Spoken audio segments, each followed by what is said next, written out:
I am still waiting to hear from the school as to when the due dates, when the grades are due. And so when I hear, hopefully I'll hear tonight, I will let you know when those are. Okay. Xin chào tất cả các sinh viên. Quay lại về cái hạn nộp bài thì thầy nói là thầy vẫn chưa nghe được phản hồi của nhà trường về việc khi nào thì thầy phải nộp điểm cho trường.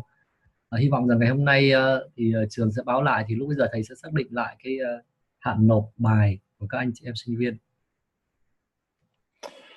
So because I was late yesterday, I didn't get the chance to talk very much about my family, but I just wanted you to know, get to at least see a picture of them. So I'm going to share my screen.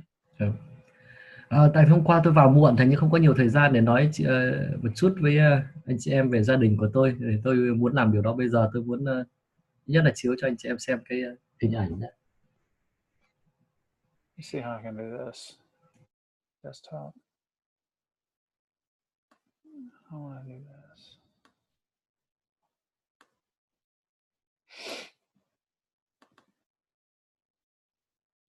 I don't know if I'm doing this right or not.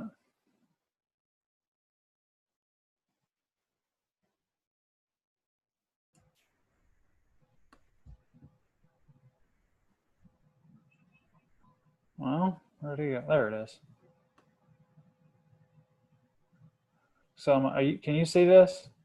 Not yet. You should press share screen. Share computer screen. Yeah. There you go. Okay, good. Can you see that?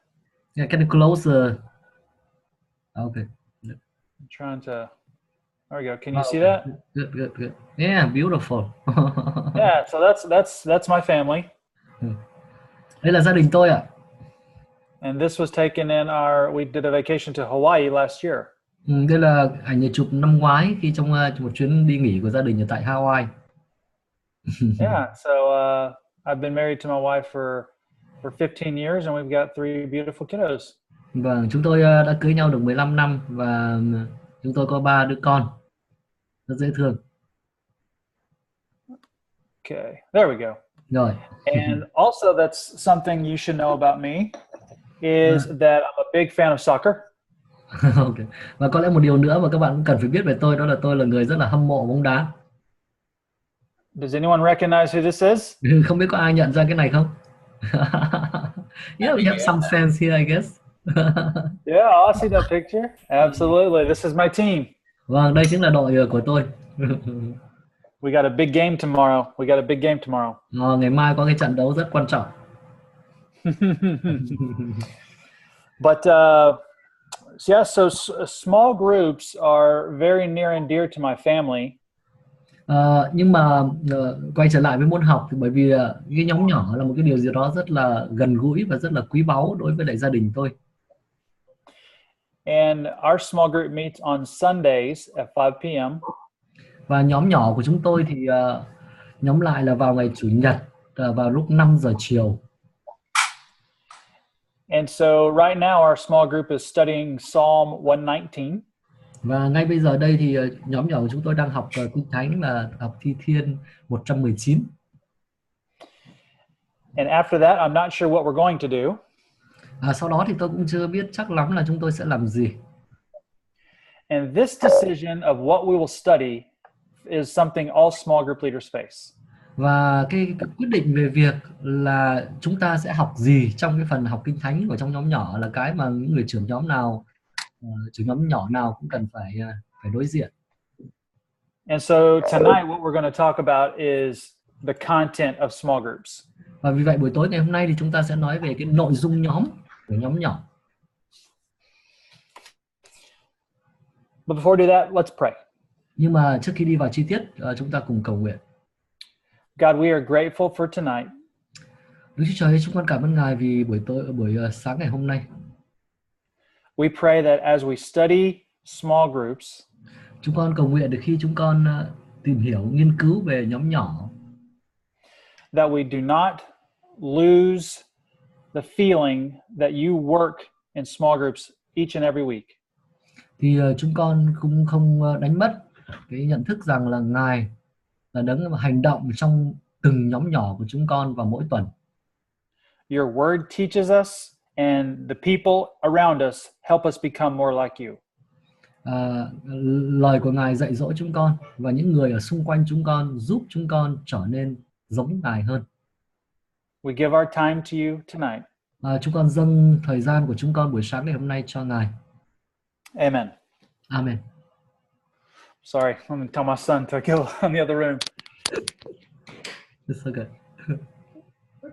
No, I'm in class, buddy. I can't help you. You're going to have to go in there. There's something important that verse 2 important, but I need you. Okay, I can't.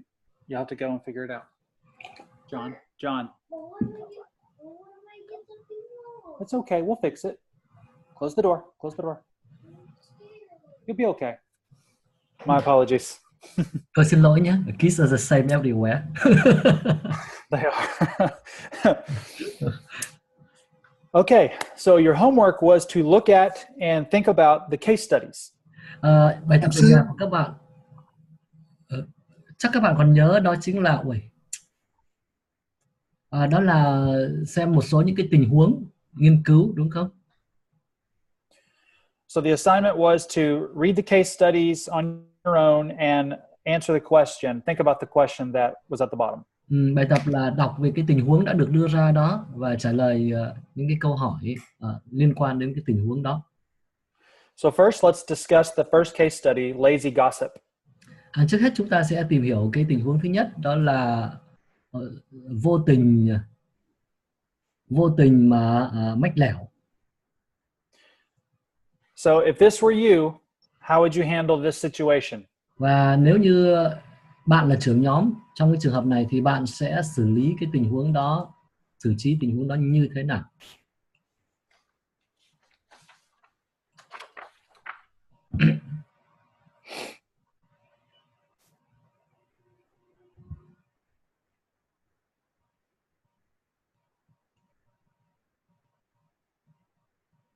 This is a question, right? Yes. Đó là câu hỏi đó. Các sinh viên có thể chia sẻ suy nghĩ của mình. Mục sư nhắc là câu hỏi chưa có rõ mục sư. Tôi xin chia sẻ trước ạ. Cái tình huống nghiên cứu số 1 đấy ạ. Thì mọi người phải xem, thầy nghiễm nhiên coi là mọi người đã biết cái tình huống đó rồi. Bây giờ chỉ trả lời câu hỏi là người trưởng nhóm thì bạn sẽ xử trí thế nào trong cái tình huống gọi là vô tình mách lẻo đấy. Còn anh chị em không biết là cái tình huống đó như thế nào thì phải mở cái phần mà cái câu hỏi thảo luận tình huống đấy. Thì trong đó đọc anh chị em sẽ biết là cái tình huống đó là như thế nào. Tôi là một sư đèn xin chia sẻ trước ạ. Dạ vâng. Nếu mà tình huống mà người ta trong cái đề bài viết mà vô tình mách lẻo đó, thì theo ý tôi là tạo điều kiện cho hai người đó gặp nhau để rồi cùng với họ chia sẻ những cái mà những cái nan đề mà họ đã gây cho nhau. Yeah. Đó là. Vâng. Okay, so he's saying that like I will rearrange somehow so that these two women can meet together and so that they can talk through, they can discuss and explain and understand each other. That's all. Okay. Mm-hmm. I think that there's some good things in there. Vâng, tôi nghĩ rằng là cái phương án mà anh đưa ra cũng có nhiều điều tốt. Someone else. Có ai khác ý kiến thế nào?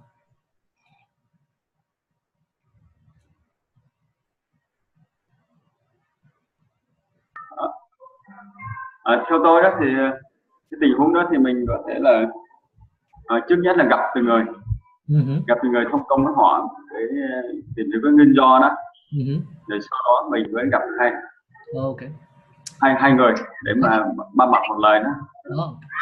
I think that first of all I would like to meet in person with each of them individually to to really understand the reasons and so on. And only after that, I will arrange a meeting for both of them. Yeah, I mean, I think that's a good response as well. Tôi nghĩ rằng đấy là cái cách xử lý cũng tốt nữa. Yes, let's have one more. Vâng, còn gì nữa nhỉ? Một người nữa được không?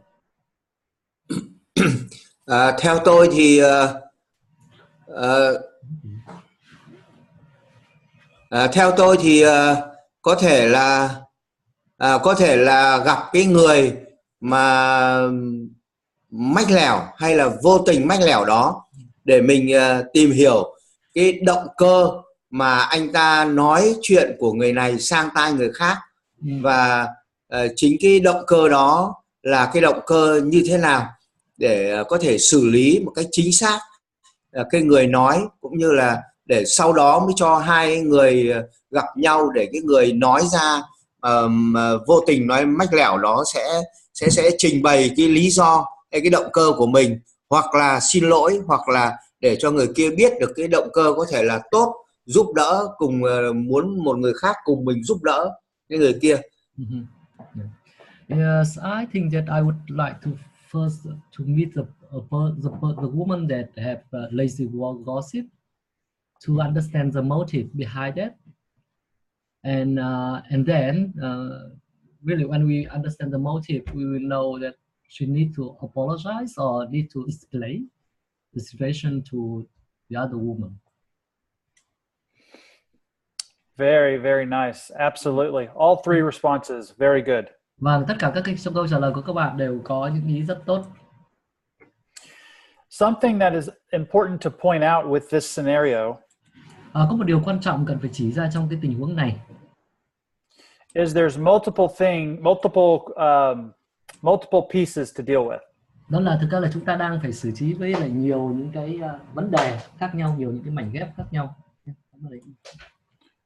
I think there may be more than three, but I think there are at least three. Có thể có nhiều hơn 3 yếu tố, nhưng mà tôi nghĩ rằng ít nhất thì là có 3 yếu tố. There is the victim, the woman who was betrayed. Thứ nhất đó là con nạn nhân, tức là cái người phụ nữ mà cứ tạm coi là bị phản bội đây. There's the woman who gossiped, the offender. Yeah. Thứ hai nữa đó là cái người phụ nữ mà mách lẻo, vô tình, kể cả là vô tình. And then there is the group. Và thứ ba nữa đó là còn nhóm nữa. Because this happened in the group. Bởi vì cái điều này lại xảy ra trong nhóm. So as a leader, you have to think, how can I lead my group through this conflict? Và vì vậy cho nên như là người trưởng nhóm thì bạn phải nghĩ đến việc là làm thế nào để tôi hướng dẫn nhóm của tôi vượt qua được cái xung đột này. Remember yesterday with the group life cycles.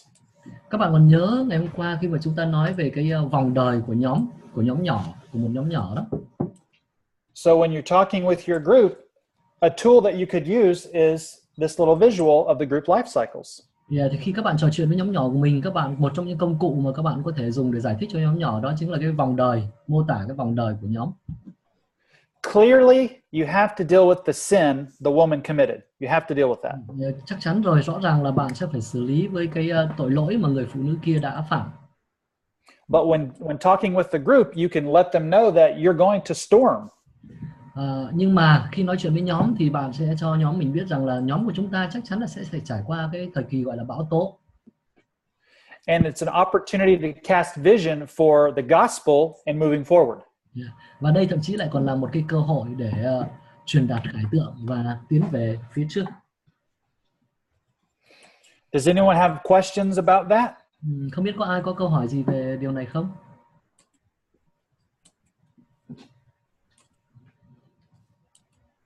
Okay, what about the next one? Google Movers. Vâng, thế thì chúng ta chuyển sang cái tình huống kế tiếp nhé. Đó là tình huống gì đây ạ? Chuyển nhà Google. Em xem cái này chưa? Cách giải thích thú vị hết. Mình phải học cả cái cách giải. Những cái tình huống này hay và đây chỉ là một số rất dạ. Xin mời, đây là câu hỏi đấy ạ. Sinh viên có ai có ý kiến gì về cái tình huống này? Nếu là trưởng nhóm, bạn sẽ xử trí thế nào?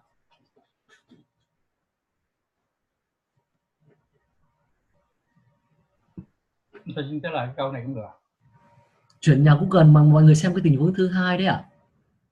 Tôi xin trả lời câu hỏi ạ. Vâng.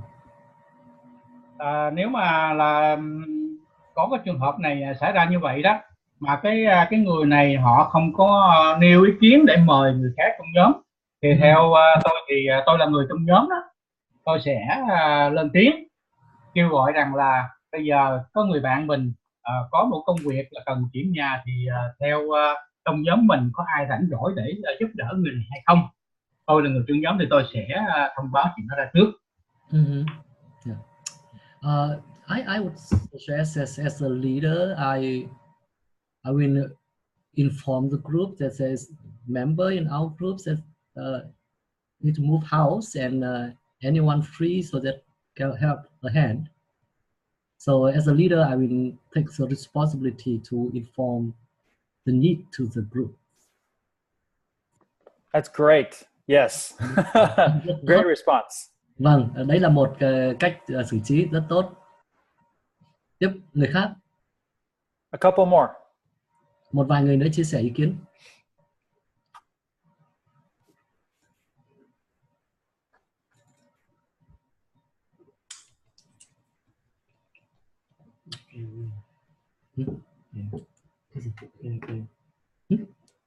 Kêu hay nóng.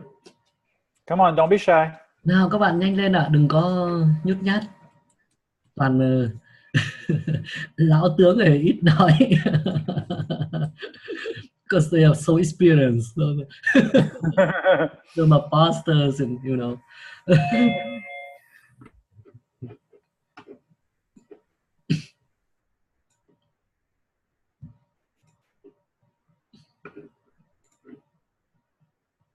Xin mời ạ.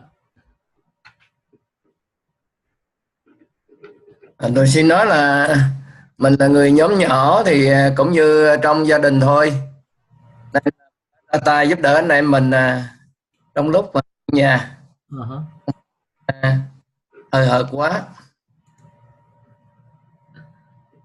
I would say that we as members of the group, we as members of the family, so we should help each other. So I would say that to the group. That's great. That's great vision casting. Vâng, cái đó cũng là một sự truyền đạt khải tượng rất tốt. Okay, I think there are two major components to this case study. Vâng, tôi nghĩ rằng là trong cái tình huống này á thì là có hai cái thành phần chính, hai cái yếu tố chính mà phải nghĩ tới. People are wired differently by God. Some people are more comfortable with conflict and some people are not. Người ta được Chúa tạo nên, Chúa kết cấu một cách nó cũng khác nhau. Có một số người thì có khả năng đối diện với xung đột rất tốt, có một số người khác thì lại không có khả năng đó. So because of this, the leader must acknowledge this awkward, weird thing that just happened.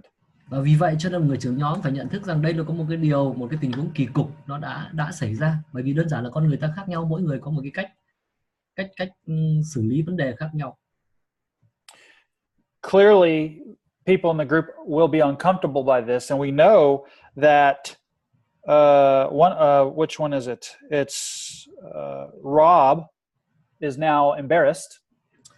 Tất nhiên chúng ta biết là mọi người trong nhóm khi mà cái tình huống này nó xảy ra như vậy thì ai cũng thấy ngại cả, và đặc biệt là anh Rob đang cảm thấy rất là ngại. So the first is visit with Rob and Richard separately and private. Vâng, cho nên có lẽ một điều cần phải làm đó là để đến nói riêng với lại anh Rob và anh Richard. And when you visit with Richard, who is he's the one who offended him.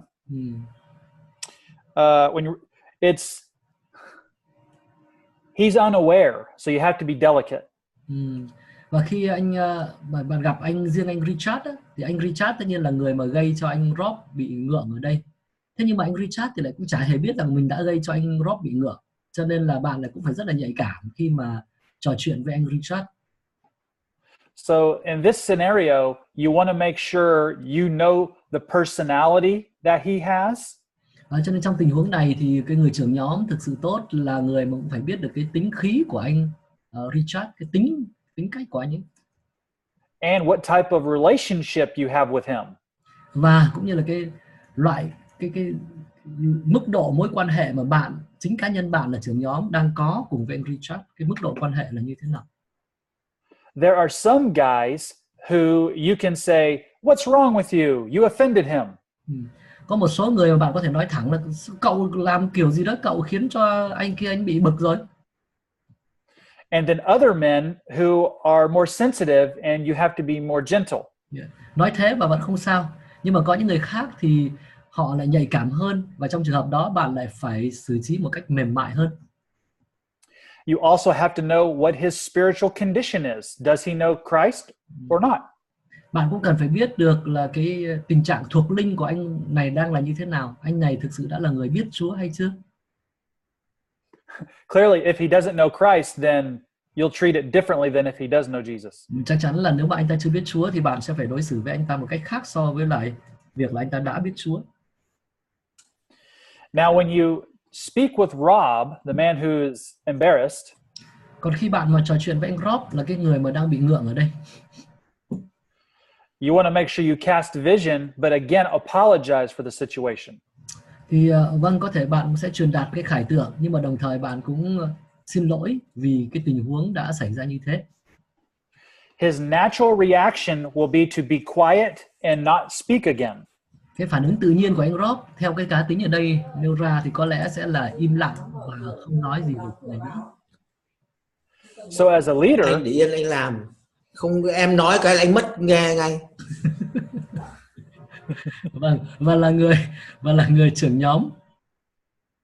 So as a leader, you have to let him know that he is welcome in the small group. His voice is heard. Thì bạn phải cho anh Rob vâng, để anh cũng biết rằng là anh ấy là người rất được chào đón ở trong nhóm, và cái tiếng nói của anh ấy là cũng người khác cũng muốn lắng nghe. And that as a leader, you will work to make sure the environment is safe moving forward. Và là một người trưởng nhóm, bạn sẽ phải cố gắng làm sao đó để cái môi trường trong nhóm đó là môi trường an toàn cho các thành viên trong nhóm có thể cùng tiếp tục tiến về phía trước. So that's the first component. Now the second component is the group. Đấy, đó là cái yếu tố thứ nhất nhá, là hai cá nhân này. Còn bây giờ chúng ta xét tới yếu tố thứ hai, thành phần thứ hai, đó chính là nhóm. When addressing the group about this scenario, khi nói đến nhóm trong tình huống này, you want to make sure that you cast vision, but acknowledge we're all broken. Thì các bạn phải vừa đảm bảo là mình cũng vẫn tiếp tục đang truyền đạt cái khải tượng, cái tinh thần khải tượng của nhóm là tiến về phía trước đấy, nhưng mà đồng thời cũng ghi nhận rằng tất cả chúng ta vừa rồi như vậy là cũng đã bị đụng chạm chút ít. We're all working on growing up in Christ, and we're mature, immature, we're all working on it. Cũng như là việc là tất cả chúng ta đều đang chưa hoàn hảo, đều là những người vẫn còn có những cái mảnh vỡ, dịch theo nghĩa đen là như vậy. Tất cả chúng ta vẫn còn đang trong cái quá trình càng ngày càng trở nên trưởng thành hơn để trở nên giống Đấng Christ. We will love on Robert and we will forgive Richard. Chúng ta sẽ tiếp tục yêu thương anh Rob và cũng như là tha thứ cho sự thiếu nhạy cảm của anh Richard. So, does anyone have questions about this case study? Vâng, không biết có ai có câu hỏi gì không về cái tình huống này?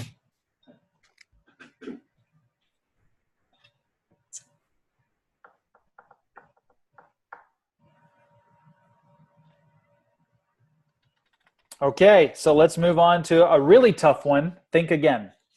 Vâng, và bây giờ chúng ta sẽ chuyển sang một cái tình huống thực sự là khó hơn. Đó là tình huống nghĩ lại.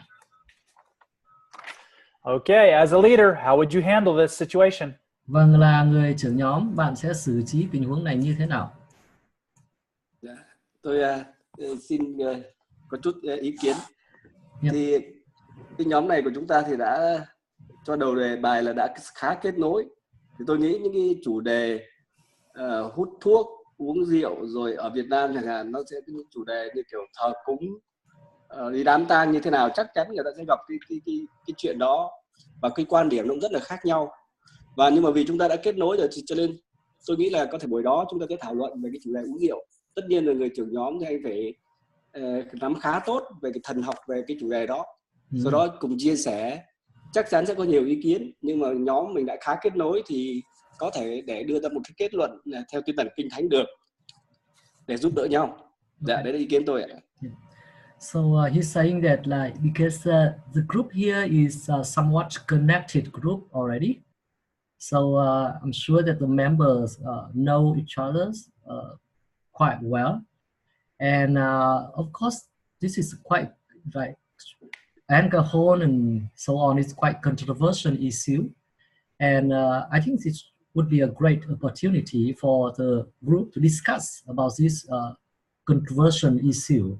And of course, we have to accept that everyone has may have different opinions about the matter. But I think this is a good time to discuss, even in the group, about the matter. Very good. Very good. Rất tốt, rất tốt. Yes, yes, yes. Vâng, vâng. Someone else. Người khác ạ? Tôi xin ý kiến về cái tình huống này ạ. Dạ. Ở Việt Nam mình thì tình huống này thì tôi chắc chắn rằng là khó xảy ra. Nhưng mà con cái ở bên nước ngoài thì tôi không biết là tại sao thì cứ đặt tình huống đi. Rõ ràng là cái người con trai này là 16 tuổi, chưa đủ tuổi trưởng thành để uống rượu. Thì theo ý tôi là người trưởng nhóm thì nên là khuyên cậu ấy nên là chờ đến ngày con lớn lên để rồi con sẽ được thoải mái hơn về vấn đề này. Còn hiện tại thì bây giờ thì mình là trưởng nhóm thì khuyên cái người cha bảo với con rằng thôi con ơi, con hãy chờ đi, không vội vã lắm đâu, mình sẽ trả lời khuyên hỏi như thế. He's saying the scenario is quite American context, because in Vietnam I think we don't see this, because 16 is still very young age for a boy to start to drink. So as a leader, I should advise the boy that you be patient, wait some time more. Still not time to get into a drink and so on. Yes, I would agree. Vâng, tôi cũng đồng ý ở cái điểm. However, in America, you have to be 21 to drink. Tuy nhiên thực ra thì ở Mỹ cũng là phải, nếu mà theo quy định của pháp luật là phải 21 tuổi thì mới được uống rượu. And teenagers being invited to parties illegally, drinking and doing drugs is something that is common in America. Tuy nhiên mà cái chuyện trẻ vị thành niên mà được mời đến tiệc tùng rồi thậm chí là sử dụng ma túy, tất nhiên một cách bất hợp pháp, nhưng mà đấy là một cái vấn đề, hiện tượng nó cũng rất là phổ biến ở tại Mỹ. But I do agree with him that encouraging him and to wait and to hold off is very good response. Và tuy nhiên tôi cũng đồng ý rằng là cái việc khích lệ, ông động viên cháu nó kiên nhẫn hơn một chút, cái đó cũng là một cái ý hay. So there are a couple of things that I think with this case study we should keep in mind. Có một số vấn đề trong cái tình huống này mà tôi nghĩ rằng chúng ta cần nhớ. The notion of family, someone mentioned earlier, I think is we don't want to lose that. Cái lưu ý về việc tính gia đình trong nhóm nhỏ mà ai đó, kan nãy sinh viên nào đó cũng có nhắc tới, là cái mà có lẽ chúng ta cũng cần đừng bao giờ quên. And every different people will respond different ways based off of their culture, their church, their upbringing. Và chúng ta biết rằng là mỗi một người cũng có cách xử trí khác nhau, còn phụ thuộc vào hoàn cảnh, phụ thuộc vào văn hóa, phụ thuộc vào thậm chí là ngữ cảnh hội thánh của họ nữa. But as the leader, I think something to keep in mind is that we draw them to the scriptures. Nhưng mà là người trưởng nhóm, tôi nghĩ rằng một điều cần phải nhớ đó là chúng ta muốn hướng người ta đến với Kinh Thánh. Then, since it's a connected group, going to the scriptures would seem very natural and it wouldn't seem awkward. Khi đấy rồi thì là cái việc nhóm nhỏ đến với Kinh Thánh nó sẽ là một cái vấn đề gì đó rất tự nhiên, chứ nó không có gì kỳ lạ nữa. Khi gặp phải vấn đề thì họ có thói quen là đến với Kinh Thánh. It can give some perspective to the father, and it can also give some teaching and guidance to the man who is trying to lecture. Thì nó sẽ đưa ra một vài những cái sự hướng dẫn, kể cả cho người bố ở đây mà có đứa con đang muốn uống rượu đấy, cũng như là đưa ra một cái quan điểm cho cái người mà đang muốn thuyết giảng, để cho cái người thuyết giảng cũng có một cái quan điểm nó toàn diện hơn. The second thing is more pastoral care. Và điều thứ hai ở đây nữa, tôi nghĩ rằng nó liên quan đến vấn đề là cái tinh thần là chăm sóc chăn bày nhiều hơn. In my view, Steve needs to, the leader needs to talk with Steve privately and let him know it is not okay to lecture someone. Yeah. Cá nhân tôi thì tôi nghĩ rằng là người trưởng nhóm ấy thì tôi sẽ phải nói chuyện với cái anh Steve, là cái anh mà giáo viên có 2 con trai mà hay mà đang cố gắng lên giọng thuyết giảng đây này. Thì tôi phải nói với anh ta rằng là cái việc thuyết giảng cho người ta như thế kia là không tốt. If you'll notice in Steve's response, it just says he begins to lecture Will on the way he would handle the situation. He doesn't even bring up the Bible. Các bạn để ý thấy trong tình huống đây đưa ra đó là Steve lập tức là thuyết giáo cho Will một bài mà thực ra cũng không có đề cập đến Kinh Thánh cả, thuyết giáo thôi. So this doesn't seem like a scenario where you have a brother in Christ trying to admonish another person. Theo cái tình huống ở đây không có vẻ như không phải là một người anh em trong Đấng Christ đang cố gắng để khuyên bảo một người anh em khác trong Đấng Christ.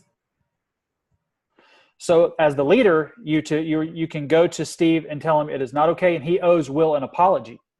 Và là người trưởng nhóm, bạn cần phải đến với Steve, tôi nghĩ vậy, và nói với anh Steve rằng là anh cư xử như vậy là không tốt và thậm chí cần phải xin lỗi Will.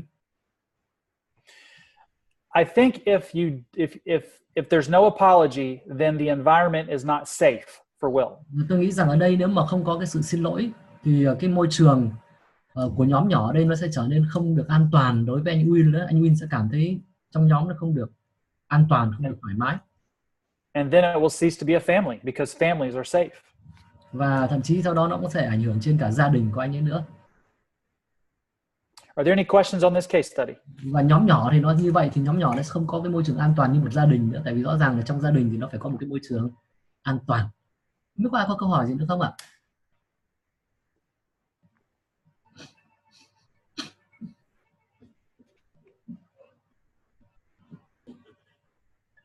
Okay, last one, smoker's lounge. Vâng, và cuối cùng đó là sảnh hút thuốc, tình huống cuối cùng. Tôi xin trả lời câu này ạ. Dạ vâng. Ở Việt Nam mình thì nói chung là cái tình trạng mà hút thuốc hay uống rượu thì lúc mình dạy giáo lý cho họ mình đã nhắc nhở rồi. Cho nên cái tình trạng mà uống rượu hút thuốc ở trong hội thánh thì trước mặt hội thánh hay là ở trong nhóm thì người ta rất là kiêng. Những người mà họ còn nghiện thuốc lá thì họ sẽ hút thuốc ở nhà họ hoặc họ một nơi nào đó, chứ không bao giờ họ có tình trạng mà họ hút thuốc ở trong cái hội thánh đâu. Nhưng mà trường hợp mà tôi là trưởng nhóm trong một cái nhóm này đang có một cái tình trạng mà cái người mà họ còn nghiện thuốc lá mà họ có ý kiến như vậy đó thì tôi sẽ tôn trọng họ và tôi bảo rằng là được thì có thể là các bạn cứ ra một nơi khác để các bạn thoải mái, nhưng mà một lát sau các bạn sẽ vào nhóm này. Tôi sẽ ý kiến vậy đó. Yeah. He's saying in Vietnam, when we teach the basic doctrine, we mention about the alcohol and smokes as well. So normally in church or in a group, people don't smoke. But anyway, in this case, he may invite or may ask the people who want to smoke to leave out and to have a smoke somewhere beside. So he will let them do that and and try to solve the problem later on. Okay. Yeah. Okay. There's some good stuff there. Vâng, cũng có một số điều tốt ở trong cái cách xử trí đó. Người khác ạ? Cô thưa giáo sư ạ, cũng muốn hỏi một chút ạ. Cái trường hợp mà trong nhóm của tôi đấy, là trong ban phụ nữ đấy, thì có một cô trong nhóm thì cô này thì có cái tính là hay nói, tức là hay nói không thật. Thế thì cô ấy có va chạm với bà mục sư, tức là bà mục sư có thể là phê bình hoặc là có thể là nói gì đó. Sau đó thì cô ấy bỏ luôn nhóm trong ban phụ nữ. Cô đã bỏ nhưng mà cô lại còn có cái là tức là cũng còn nói với người khác là bỏ nữa. Thế cho nên rằng là tôi cũng có nhiều lần nói rất là nhẹ nhàng, cũng khuyên bảo cô là đi nhóm lại nhưng mà cô không đi. Thì cái trường hợp đó thì giải quyết như thế nào ạ? Actually, she's asking a question, a scenario in her church. So you want to address it, or we do the scenario first? Because she's raising. Let's go ahead and do this case study first, and then I'll get right to her question right after that. Yeah. Chắc là vâng, đấy là cô có đặt ra một câu hỏi tình huống ở trong hội thánh của cô, nhưng mà thầy muốn tập trung vào cái tình huống mà thầy đang đưa ra trước ạ, rồi sau đó thầy sẽ trả lời câu hỏi của cô sau. Ai có ý kiến gì về cái tình huống thầy đưa ra không? Cái cách xử trí của anh chị em trong cái tình huống này như thế nào? Theo tôi đó thì trong hội thánh, trong nhóm nhỏ đó, cái lẽ đương nhiên cái người đó tôi biết được họ có dùng thuốc rượu đó, thì tôi góp ý ngay, rồi cầu nguyện, rồi lấy lời Chúa nói, và sau đó tôi có nhiều trường hợp tôi đã cầu nguyện công bố với Chúa, nhân danh Chúa là hủy phá thuốc về rượu cho người này. Có nhiều người tôi cầu nguyện đang cái gói thuốc trong người họ mà móc ra, có thể họ nhân danh Chúa họ bỏ thuốc luôn. Có nhiều trường hợp như vậy đó. Cho nên là mình lấy lời Chúa mình công bố, sau đó mình cầu nguyện với người đó. I would address it directly and to tell them about it, and even to tell them about what the Bible think about that, and I pray for them. For those who want to smoke, in my experience, many times in our group, I pray for those who are smokers, and after that they can quit smoking. So I will deal with it directly. Okay, that is. I wouldn't say that there's any one right way to handle this because it's so unique to the person. Vâng, tôi nghĩ rằng là không có một cái cách xử lý duy nhất đúng nào trong cái tình huống này cả, tại vì thực ra thì cũng mỗi người có một cái tính cách khác nhau. But I think there are two principles that we should keep in mind as leaders. Nhưng mà tôi nghĩ rằng là người trưởng nhóm thì có hai cái nguyên tắc mà người trưởng nhóm cần phải ghi nhớ. The first is we need to make sure we do everything to preserve the relationship for the gospel. Cái thứ nhất chúng ta cần phải nhớ đó là chúng ta cần phải cố gắng để làm thế nào đó để duy trì những cái mối quan hệ để làm thuận lợi cho tin lành, thuận lợi cho phúc âm. While we know we should take care of our bodies and not smoke, someone who doesn't know Jesus may not know that. Mặc dù chúng ta biết rằng chúng ta cần phải chăm sóc cho thân thể và không hút thuốc, nhưng mà một người mà chưa biết đến Chúa thì chưa biết điều đó. Chúng ta phải nhớ lưu ý là cái đọc kỹ cái tình huống nhá, tình huống mà thầy đưa ra đó. And we do not want to put barriers between them and Jesus. Và chúng ta không muốn tạo nên một cái hàng rào nữa giữa họ và Chúa Giêsu. Now, that's one principle, but the other is acknowledging we're all working on becoming more like Jesus.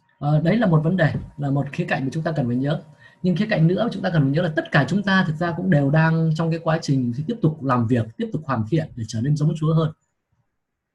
So as the shepherd of the group, it's best to make the decision you're going to make, but then afterwards go to them privately.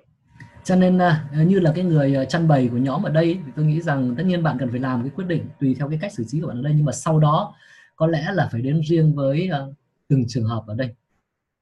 And some people you might just have to say, no, there are no smoke breaks in the group.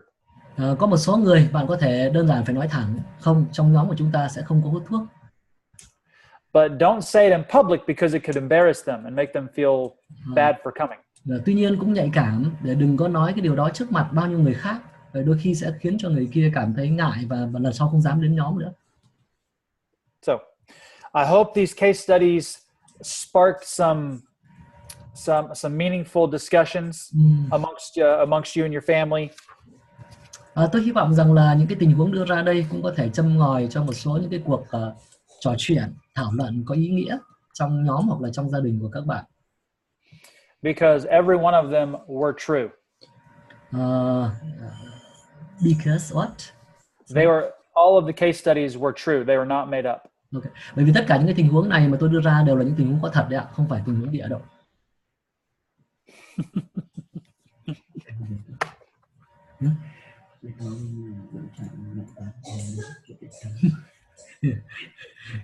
Anh em hâm mông tôi đọc đâu đó nhỉ, nhóm xong rồi còn làm thuốc phiện để thông công còn gì nữa. We have people in a ethnic group very drug addicted the village, and at the beginning when they receive Jesus and they have a time of fellowship by, you know, taking drug to have fellowship. Oh goodness. Oh goodness. For fun. But after that they realize the whole village transformed. So wow. So I know we had a question from a lady about her church. She asking about a woman member in her woman ministry, and she's quite talkative, and so the wife pastor say something to the woman, so the woman quit going to the church. So don't know what to do now. That's not good. Vâng, bây giờ giải thích cái tình huống của cô Hương đưa ra cái trường hợp đó thì thầy mới chỉ muốn đưa ra cái câu thở dài và nói rằng không được tốt lắm thế thôi ạ. So I'm gonna share with you a technique that I use, and it does work. I'm not sure about this situation though. Có lẽ tôi sẽ chia sẻ một chút về cái kỹ thuật mà tôi sử dụng, và tôi thấy nó có kết quả. Còn tất nhiên tùy cái tình huống của chị đưa ra thì cũng không biết thế nào. And the reason is because she's already left the church. But if you can get her to come back, this may work. Nhưng mà cái lý do tại vì vấn đề đây là cái cô mà cô Hương nói tới là cô bỏ hội thánh luôn rồi đúng không? Không đi nhóm nữa rồi đúng không? So it goes like this. Đợi chút. Thôi nhưng mà không đi nhóm phụ nữ nữa, không đi nhóm của ban ngày. Vẫn đi nhà thờ. Có, đi nhà thờ chủ nhật thì đi thôi. Sorry, the woman still goes church service, but not in the woman ministry anymore. Okay, well maybe this will work. Vâng, thế thì cũng có thể được. All right, here we go. You ready? Các bạn sẵn sàng không ạ? Yeah. Okay, so when you have someone who is a me monster, they like to talk a lot. Nếu như bạn có gặp phải một cái người mà người ta nói rất nhiều, what you might consider doing is going to them privately. Thì cái điều mà bạn có thể cân nhắc để làm đó là đến gặp riêng họ. And paying them compliments on how they contribute to the group discussion. Và khen ngợi họ về việc là họ có thể đóng góp cho sự thảo luận của nhóm như thế nào. Once you pay them compliments, then you can move the conversation into acknowledging how other people in the group don't talk as much. Sau khi bạn đã khen ngợi họ về cái điểm đó rồi á, thì bạn sẽ chuyển tiếp cái cuộc trò chuyện và nói về việc là có những thành viên khác ở trong nhóm không nói nhiều, không hay nói như thế. And then I will ask them, why do you think they don't talk that much? I want to get them involved. Khi ấy tôi sẽ hỏi họ là theo anh hay theo chị thì vì sao những người kia họ lại họ không hay nói như thế, mà tôi thì tôi rất là muốn những người đó họ cũng tham gia cùng nữa. And then I would say something after they've responded. I would say something like, well, I've got to figure out what to do. Vâng, và sau đó thì có lẽ sau khi họ chia sẻ rồi thì tôi sẽ nói rằng vậy thì tôi cũng hiểu là bây giờ tôi sẽ phải làm gì. And then I'll have an idea. I'll go, how about this? Và tôi nói rằng thế bây giờ chúng ta sẽ làm thế này thì sao nào?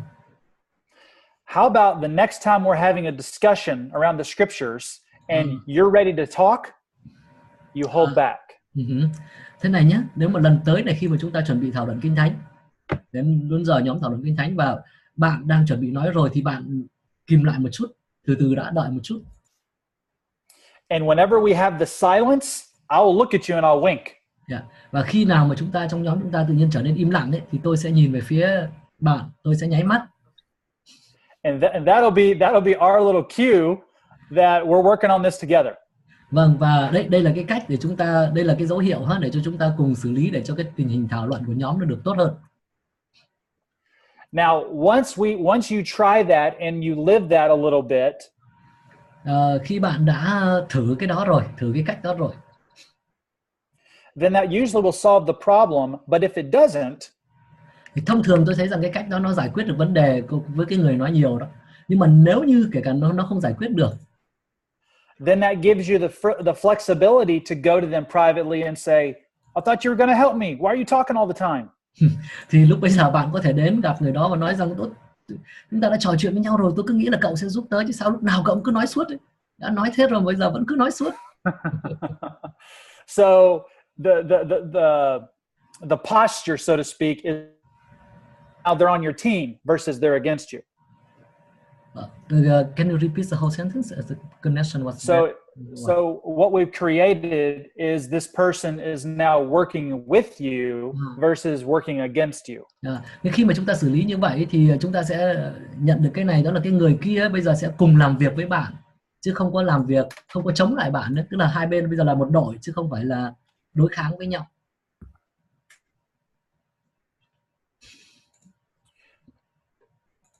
Does this help answer her question? Mạng mình kém hay mạng của thầy kém nhỉ? We lost him. Oh, there he is. I lost the connection.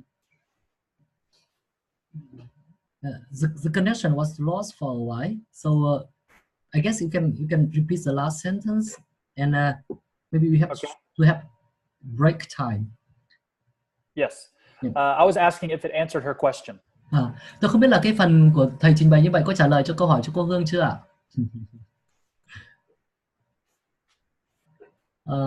Let me see.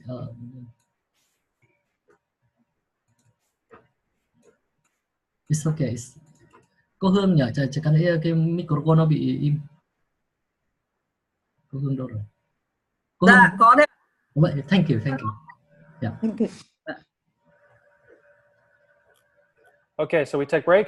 Vâng, thế có lẽ bây giờ chúng ta đến giờ nghỉ giải lao nhỉ? Chúng ta sẽ nghỉ giải lao 10 phút. Yeah. We have 10 minutes break. Okay.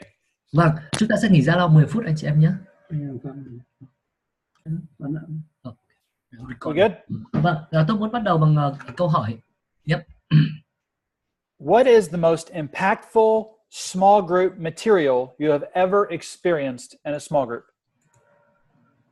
Đâu là cái tài liệu mà bạn thấy là có tác động lớn nhất mà bạn đã từng dùng trong nhóm nhỏ? You mean for Bible study? Yes, for their cell group or small group material. Thầy ám chỉ là cái tài liệu để cho cái phần học kinh thánh ở trong nhóm nhỏ đấy. Thì đối với các bạn thì cái tài liệu nào mà bạn thấy nó có hiệu quả, có tác động nhất mà bạn đã từng sử dụng? Cái tài liệu hiệu quả thì nó tùy theo thời điểm. Hồi xưa còn sinh viên á, thì chúng tôi học cái tài liệu tình thương agape đó, tài liệu nhóm nhỏ. Tình thương agape thì tôi thấy rất là hiệu quả. Nhưng vì sau này ở trong môi trường của hội thánh thì cái tài liệu đó nó lại không có dùng được, bởi vì cái thành ra đó là tôi cho rằng cái tài liệu hiệu quả nhất thì nó tùy theo cái đối tượng ý kiến. I think it also depends on who we are working with and when. Because when I was a student, we used the Agape Love small group Bible studies, and I think it was quite good, very good. But when we use it for the church, it's not appropriate anymore. So I think it depends on the objective and on the time as well. Đúng vậy mục sư ơi. Tại vì ở Việt Nam mình cũng có rất là nhiều tài liệu về tổ tế bào ở nhóm nhỏ rồi dân nhân, cho nên hội thánh riêng hội thánh thì nó cũng soạn thảo một cái mô hình rồi cái tài liệu về tổ tế bào nhóm nhỏ dành riêng cho hội thánh để áp dụng cho nó thực tế hơn. Đa phần thì tài liệu mình dịch từ nước ngoài về. He's saying I have the same opinion. And we know that there are many resources for small groups and groups, and I think maybe even the church itself should create some content that is suitable for their small groups, because many resources here in Vietnam is translated from English, and sometimes it's not so appropriate. Okay. Well, in all over the world, there are many options to choose from. Vâng, đúng rồi, trên khắp nơi trên thế giới thì chúng ta có rất nhiều phương án để lựa chọn. My particular church, we write all of the material. Ở trong hội thánh của chúng tôi chẳng hạn thì chính chúng tôi cũng tự soạn ra cái tài liệu của mình. And so asking questions, was this material impactful for the students? Vậy nên đặt ra câu hỏi là cái tài liệu này có tác động như thế nào cho người học? What makes this material better than other material? Tài liệu này tốt hơn những tài liệu khác ở điểm gì? The student who gave the response of it depends on who the student who you're teaching to is they're on to something. Vâng, và sinh viên anh Y Hành có nói về việc là cái tài liệu nào nó còn tùy thuộc vào cái người học, tùy thuộc vào đối tượng đó. Thực sự là cái ý anh nói đó là ý rất quan trọng. Yeah, we're going to talk a lot more about that here in just a minute. Một chút nữa chúng ta sẽ còn nói nhiều hơn về cái điểm đó. And I think starting off, when you're thinking of small group material, being thoughtful is one of the most important things you can do. Và tôi nghĩ rằng khi mới bắt đầu và nghĩ đến cái việc lựa chọn cái tài liệu học cho nhóm nhỏ đấy, thì chúng ta biết suy nghĩ thấu đáo về cái phần này là cái điều rất quan trọng. I'm going to teach you an approach to content or curriculum that many small group pastors don't know. Tôi sẽ hướng dẫn trình bày với các bạn một cái cách tiếp cận về đối với việc đưa ra nội dung cho nhóm nhỏ mà tôi nghĩ rằng cũng nhiều mục sư cũng chưa biết về cái cách tiếp cận này.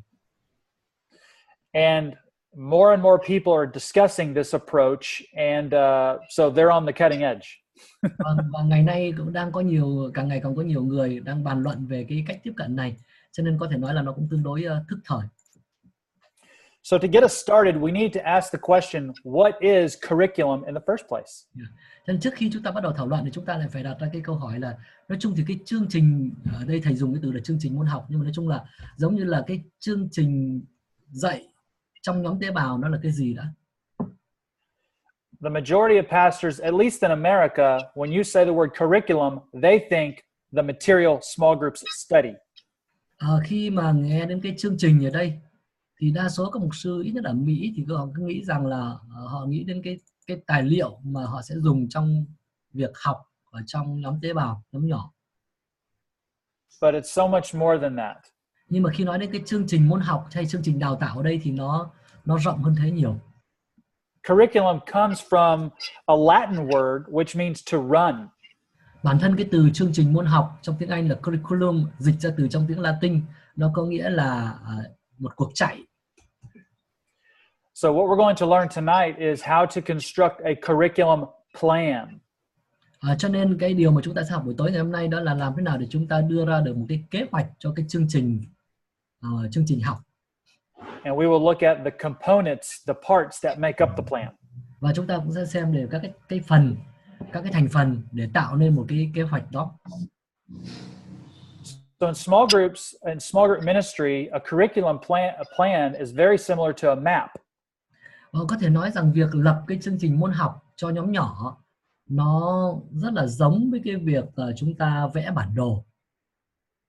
If you were to go and get a map of a hiking trail in a mountain, chẳng hạn nếu như giờ chúng ta sử dụng mua một cái bản đồ đi để bắt đầu đi tìm cái đường lên một cái ngọn núi nào đó.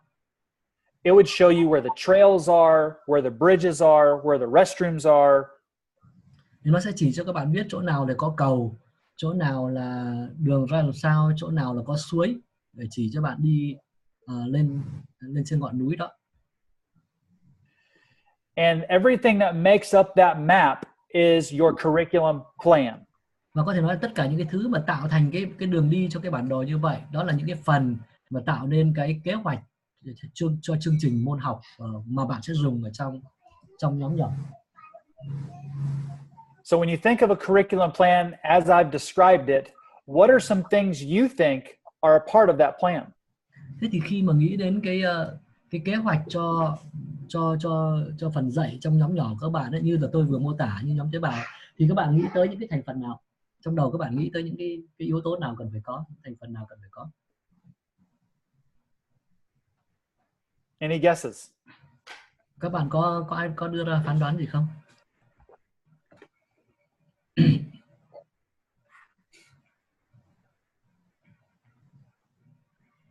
Okay, well, the actual content is one thing. Vâng, cái bản thân, cái nội dung của cái chương trình dạy trong nhóm tế bào là một điều. The role of the leader. Vai trò của người trưởng nhóm cũng là cái chúng ta phải nghĩ tới. The background of the group members. Cái hoàn cảnh của các thành viên trong nhóm là cái chúng ta phải cân nhắc. Of course, the goals and objectives of the group. Và tất nhiên cái mục đích cũng như là mục tiêu của nhóm là cái chúng ta phải nghĩ tới. The methods that are used in the actual small group. Cái phương pháp chúng ta sử dụng khi mà sinh hoạt nhóm nhỏ phải nghĩ tới. And the actual environment of the small group itself. Và cái môi trường thực tế của bản thân nhóm nhỏ nữa là cái chúng ta cũng cần phải tính tới. So as practitioners, it's important to understand that there is a visible part of the curriculum. Cho nên trong khi thực hành đấy thì chúng ta cần phải hiểu rằng là có những cái phần hữu hình của một cái chương trình đào tạo. You can think of it as a tree. That's how I think of it. Chúng ta có thể nghĩ đến một cái cây. And I want you to think in terms of limbs on the tree. Và tôi muốn các bạn nghĩ đến những cái cành, những cái nhánh ở trên cây này. There's a limb for the teaching and learning situation or process. Có cái nhánh cho phần dạy, phần học. So this would be asking questions about between the leader and the group member. Đặt câu hỏi giữa người cậu trưởng nhóm đặt câu hỏi rồi những cái thành viên trong nhóm trả lời. There is the actual experience of the group member in the group. Phía bên kia có thể đó là cái kinh nghiệm thực tế, kinh nghiệm trên thực tế của các thành viên trong nhóm. Of course, there's the actual content studied. Tất nhiên có cái nội dung của cái phần của những bài dạy hay bài học trong nhóm tế bào. There's the methods that are used. Rồi phương pháp được sử dụng. And of course, there's the environment that is created by the leader. Và tất nhiên đó là cái nữa là môi trường mà người trưởng nhóm tạo nên trong nhóm. So there's this things that people can see and feel and experience. That's the visible part. Và tất cả những điều này là những điều mà những người tham dự đều có thể nhìn thấy cũng như đều có thể cảm thấy. Và đây là cái phần hữu hình trong cái chương trình đào tạo ở trong nhóm tế bào. Now I want to pause and make sure that the students understand that we're talking about small group ministry. Lưu ý là ở đây tôi đang nói về mục vụ nhóm nhỏ nha. So pastors planning a curriculum plan for their entire ministry. Như vậy vị mục sư đưa ra cái kế hoạch chung tổng thể cho toàn bộ cái mục vụ này. Okay. Then there is an invisible, a part of the tree that or a part of the curriculum you cannot see. Tuy nhiên là còn có cái phần vô hình của cái chương trình đào tạo trong nhóm tế bào mà bạn không nhìn thấy. And think of these as the roots of the tree. Và hãy nghĩ về cái phần vô hình đó như là cái rễ của một cái cây. One is theology. Một phần thứ nhất đó là thần học. And these ask questions like, who is the source of truth? Trả lời hay là đặt ra những câu hỏi như là ai là nguồn của lẽ thật? What does the source of truth say about us as humans? Nguồn của lẽ thật đó nói gì về chúng ta, loài người, là loài người? Another root is educational philosophy. Một cái rễ nữa đó là cái triết lý giáo dục. This asks questions such as what is true and how is truth known? Đặt ra câu hỏi là cái gì là đúng và cái gì là phải, cái gì là đúng và làm thế nào để biết được cái điều đúng? How does truth direct human action and how is it taught? Lẽ thật thì hướng dẫn cái hành động của con người như thế nào? Lẽ thật thì được dạy ra sao? There's another root that is curriculum theory. Còn một cái rễ nữa đó là lý thuyết về chương trình đào tạo. This asks questions such as what has other people done for their small groups that we can learn from? Đặt ra những câu hỏi chẳng hạn như những người khác, các hội thánh khác họ đã làm gì trong những nhóm nhỏ mà chúng ta có thể học được từ đó. And then lastly, there's curriculum design. Và cái cuối cùng nữa đó là cái thiết kế của cái chương trình đào tạo. The designing of curriculum asks questions such as how does all of this come together? Và cái việc thiết kế chương trình đào tạo này nó sẽ đặt ra câu hỏi là tất cả những cái thành phần này sẽ được kết hợp với nhau như thế nào? The curriculum design is your trail map that we talked about earlier. Có thể nói rằng cái thiết kế cái chương trình đào tạo chính là cái bản đồ đường đi lên chân núi mà tôi vừa nói tới đó. Now, when we're talking about the components of the trail map, và khi thành phần của cái bản đồ hướng dẫn đường đi, there are 5 major components. Thì có 5 cái thành phần chính.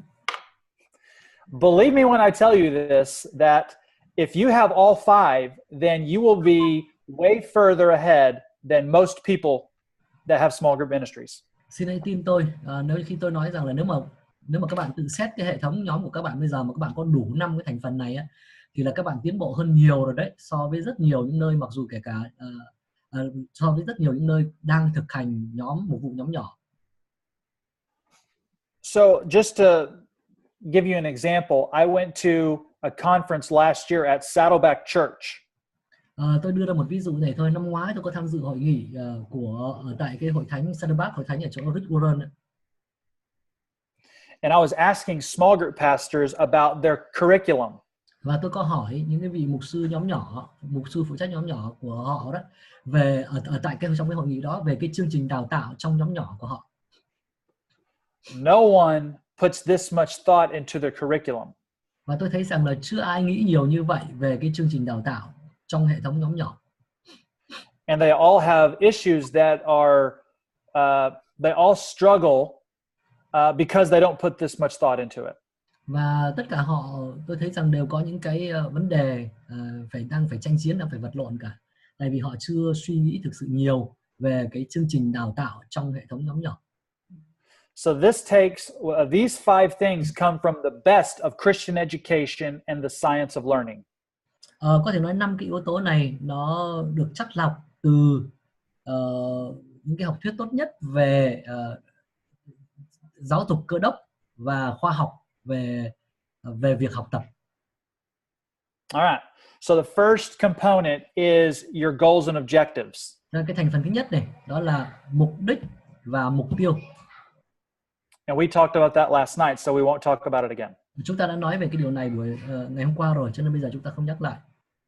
From a small group ministry perspective, you have to have a goal you're shooting for and objectives to support that goal. Trong khía cạnh một vụ nhóm nhỏ, các bạn cũng cần phải có mục đích và phải có mục tiêu để từng bước đi đến cái mục đích đó. The next component is scope.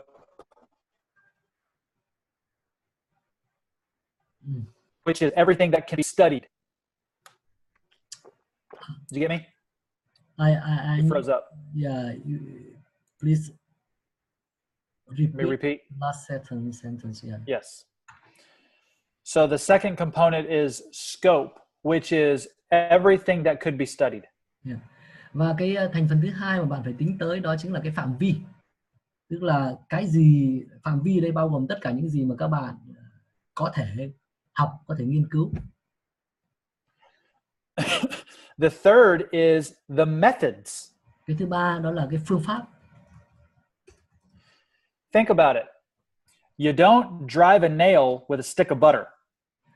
Hãy nghĩ về điều này. Rõ ràng là bạn sẽ không thể cầm một cái gì đó thật mềm để đóng đinh. Methods are really, really important. Cho nên là cái phương pháp nó cũng rất quan trọng. You have to have the right tool to finish to do the job. Cho nên bạn phải có cái công cụ đúng thì mới làm được công việc. The fourth is your learners, people in your group. Cái thứ tư đó là cái người học hay là các cái thành viên trong nhóm của bạn. Who are the people in your group? What moves their heart? What do you know about them? Của bạn, những người trong nhóm của bạn là ai? Cái gì khiến cho lòng họ cảm động? Bạn biết gì về họ? If you live in Texas, you need to know that people like Dallas Cowboys, they like barbecue and Mexican food. Nếu như các bạn ở Dallas chẳng hạn, Texas chẳng hạn, thì các bạn biết rằng là người ta rất là thích cowboy, hình ảnh cowboy, rồi thích barbecue, thích thịt nướng, thích một cái món gì đó nữa. Versus someone who lives in New York Ngược lại, who likes the Yankees and pizza. những người ở New York thì chẳng hạn thì lại thường thích món pizza hơn. So how you relate to your group members will depend on where you're at. Vâng, đó, và cái mối quan hệ các bạn thiết lập với lại những người trong thành viên trong nhóm các bạn, nó sẽ giúp các bạn biết được điều đó. The fifth is the environment. Và cái yếu tố thứ 5 đó chính là môi trường. How does the physical surrounding impact the small group experience?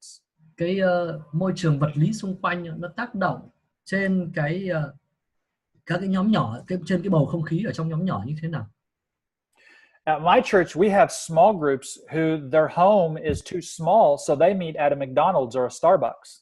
Trong hội thánh của chúng tôi chẳng hạn thì có những cái nhóm mà nhà của mọi thành viên trong nhóm đều nhỏ quá, cho nên cuối cùng là họ phải nhóm ở tại quán hoặc là McDonald's hoặc là quán cà phê Starbucks. So as a pastor, when you're trying to plan material for your group, it's different for someone at a McDonald's versus a home with privacy. Và khi mà làm mục sư mà thiết kế cho cái chương trình nhóm của một cái nhóm nhỏ mà nhóm tại McDonald's thì hẳn phải có cái gì đó khác so với việc là cái nhóm đó nhóm tại nhà riêng. So as a small group pastor, the question we ask is, what am I supposed to do with those 5 things? Cho nên như là một vị mục sư phụ trách hệ thống nhóm nhỏ đấy, thì tôi cũng sẽ phải đặt ra câu hỏi, 5 cái câu hỏi đó, và phải suy nghĩ việc mình sẽ làm gì trong 5 cái vấn đề này, trong 5 cái câu hỏi này. And what I like to encourage people to think is, the answer to that question is your role is to make sure those 5 components are present so that you can reach your goals. Yeah. Và tôi cũng hay nói rằng những người mà làm cái việc này ấy, để đảm bảo chắc chắn rằng mình xét tới cả 5 cái thành phần này để có thể đạt được cái mục đích đề ra. There are a lot of examples out there of small groups who don't accomplish their goals. Thực ra thì chúng ta thấy có rất nhiều những trường hợp ở ngoài kia, có rất nhiều những nhóm nhỏ mà không đạt được mục đích. One of the most famous examples is, let's just write some discussion questions from the sermon on Sunday. Chẳng hạn một trong những ví dụ chẳng hạn đó là ví dụ là thôi chúng ta hãy đưa ra một vài câu hỏi thảo luận cho cái bài giảng Chúa Nhật, cho đó là cái phần thảo luận. Or let's just work through a book of the Bible and read it as we go. Hoặc là chẳng hạn thôi thì chúng ta cứ cùng đọc một cái sách ở trong Kinh Thánh và cũng vừa đọc và cứ thế đi tiếp. Or let's just go ask the pastor what we should study next. Hoặc là thôi chúng ta đến hỏi mục sư xem là chúng ta cần phải nghiên cứu để học cái gì tiếp. So I want to ask, in your opinion, why is it so easy to just ask some discussion questions or just work through the book of a Bible without giving overall thought to your content? Why is that so easy? Tôi đặt cho các bạn câu hỏi này. Theo các bạn thì vì sao lại chúng ta rất là dễ sa vào cái việc là thôi cứ soạn ra vài câu hỏi thảo luận, hay là thôi hãy cùng nhau học một sách ở trong Kinh Thánh, cứ thế thôi mà không có một cái bức tranh chung, một cái chương trình chung, một cái bức tranh chung về cái việc đào tạo trong nhóm nhỏ. Theo các bạn thì vì sao mà chúng ta dễ sa vào cái cách làm như thế kia?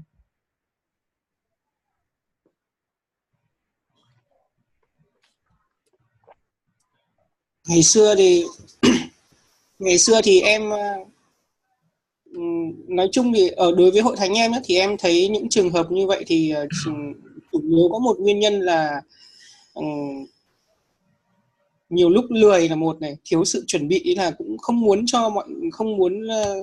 có thời gian, không chuẩn bị thời gian để đầu tư cho cái việc là mình cần phải sửa soạn một cái buổi nhóm như nào, rồi nội dung mình trình bày cái gì, nhưng mà cứ thấy đơn giản là đặt ra một câu hỏi là mọi người có suy nghĩ gì về cái này, rồi từng người phát biểu cho ý kiến, rồi một người cứ tổng hợp lấy lại ý kiến rồi bắt đầu cho nó dễ, kiểu cho nó dễ nhất. Đây là cách làm mà thôi cho nó qua dễ nhất, thế là xong buổi nhóm. Đấy thì đấy là cái lý do. Thì nhưng mà lý do chính thì em thấy là như thế thì nó cũng không có mục đích, không có khải tượng, cho nên là nó đi chật. Và cái tấm lòng của cái người trưởng nhóm không có cái sự có nghĩa là tấm lòng là một, cái thứ hai là cái người trưởng nhóm đấy không có được cái sự trang bị, nên là cái đấy nó dễ xảy ra. Nhưng mà tổng hợp ý của em thì nó là thứ nhất là nó dễ nhất, cái cách làm như thế nó dễ nhất và nó khiến cho mình kiểu như là cho nó qua. Thứ hai là cái người trưởng nhóm không được trang bị, không có khải tượng, không có mục đích. So in summary, because I guess because it's the easiest way, you just get through, and sometimes lazy and do not have enough preparation. We don't have vision and goals for the small group, and sometimes because the leaders of small group are not well equipped. So it's a way just to get through. He is exactly right. That is what most people say. Vâng, tôi nghĩ rằng là sinh viên vừa rồi đã nói hoàn toàn đúng. Đó là điều mà đa số người ta cũng đều nói như vậy. And I will say it's easy for us to feel guilty and feel like me. Sometimes I'll feel embarrassed or ashamed that I haven't given it more attention. Và tôi cũng nói rằng là đôi khi chúng ta cũng rất là dễ cảm thấy mình là người có lỗi. Chính cá nhân tôi cũng như vậy. Cũng đã từng mặc cảm thấy rằng mình không chú ý nhiều hơn về cái phần này. But the good news is that can end today. Nhưng mà cái tin tốt đó là cái việc như vậy có thể được kết thúc ngày hôm nay. I'm going to teach you how to change, and what I can do is I can send you a copy of our church's approach. Và tôi có thể hướng dẫn các bạn cái cách thay đổi, và một điều nữa tôi có thể làm đó là tôi sẽ gửi cho các bạn một cái bản về cái cách tiếp cận của hội thánh của chúng tôi. You'd have to translate it, but I'll send it to you. Nhưng mà lại phải cần dịch rồi tôi sẽ gửi cho anh. Thầy gửi nào thì tôi gửi lại như thế thôi ạ. I have a request, Dr. Jones. Yes. Yêu cầu của tôi với thầy đó là thầy cho cái bản mẫu mà trong cái nhóm nhỏ, ví dụ như là nhóm của thầy nói là có những nhóm ở trong quán cà phê, có nhóm trong hội thánh nhà riêng, nó giống như hội thánh tôi hiện nay, các nhóm nhỏ, nhóm y chang vậy, như nhóm trong quán cà phê, trong nhà riêng.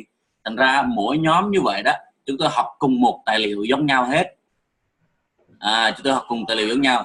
Chúng tôi phải làm như thế nào, dùng một tài liệu đó thôi, nhưng mà trong cái bối cảnh khác nhau như vậy, thì mình nên làm như thế nào để cho nó phù hợp ở trong trong cái bối cảnh, nào là quán cà phê, nào là nhà riêng, rồi hoặc thậm chí sân trường nữa.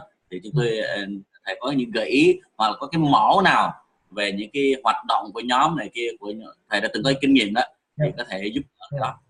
He would like you to help him in his church because he's sharing it's quite the same. He has a same group in houses, in coffee, in even the ground of the university, and but they use the same content, but how to make it suitable for different environments. So if you have any suggestion or guidelines to make it appropriate to the environment, it would be very, very appreciated.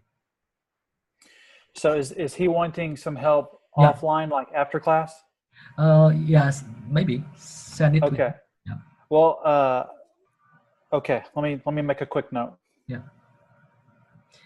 Có gì thậm chí là thầy có thể sẽ mục sư Y Hanh liên hệ trực tiếp với thầy nhé. Sau giờ mục sư cũng thầy cũng sẵn sàng để trợ giúp nếu cần đấy ạ. Vâng, cảm ơn sư. Vâng. So there's definitely some things that he can I can share with him that will help him be equipped to be able to do this.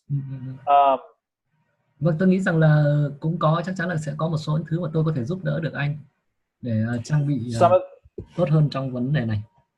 Some of that content we're going to go over tonight, and some I can send him, and maybe we can talk a little bit later.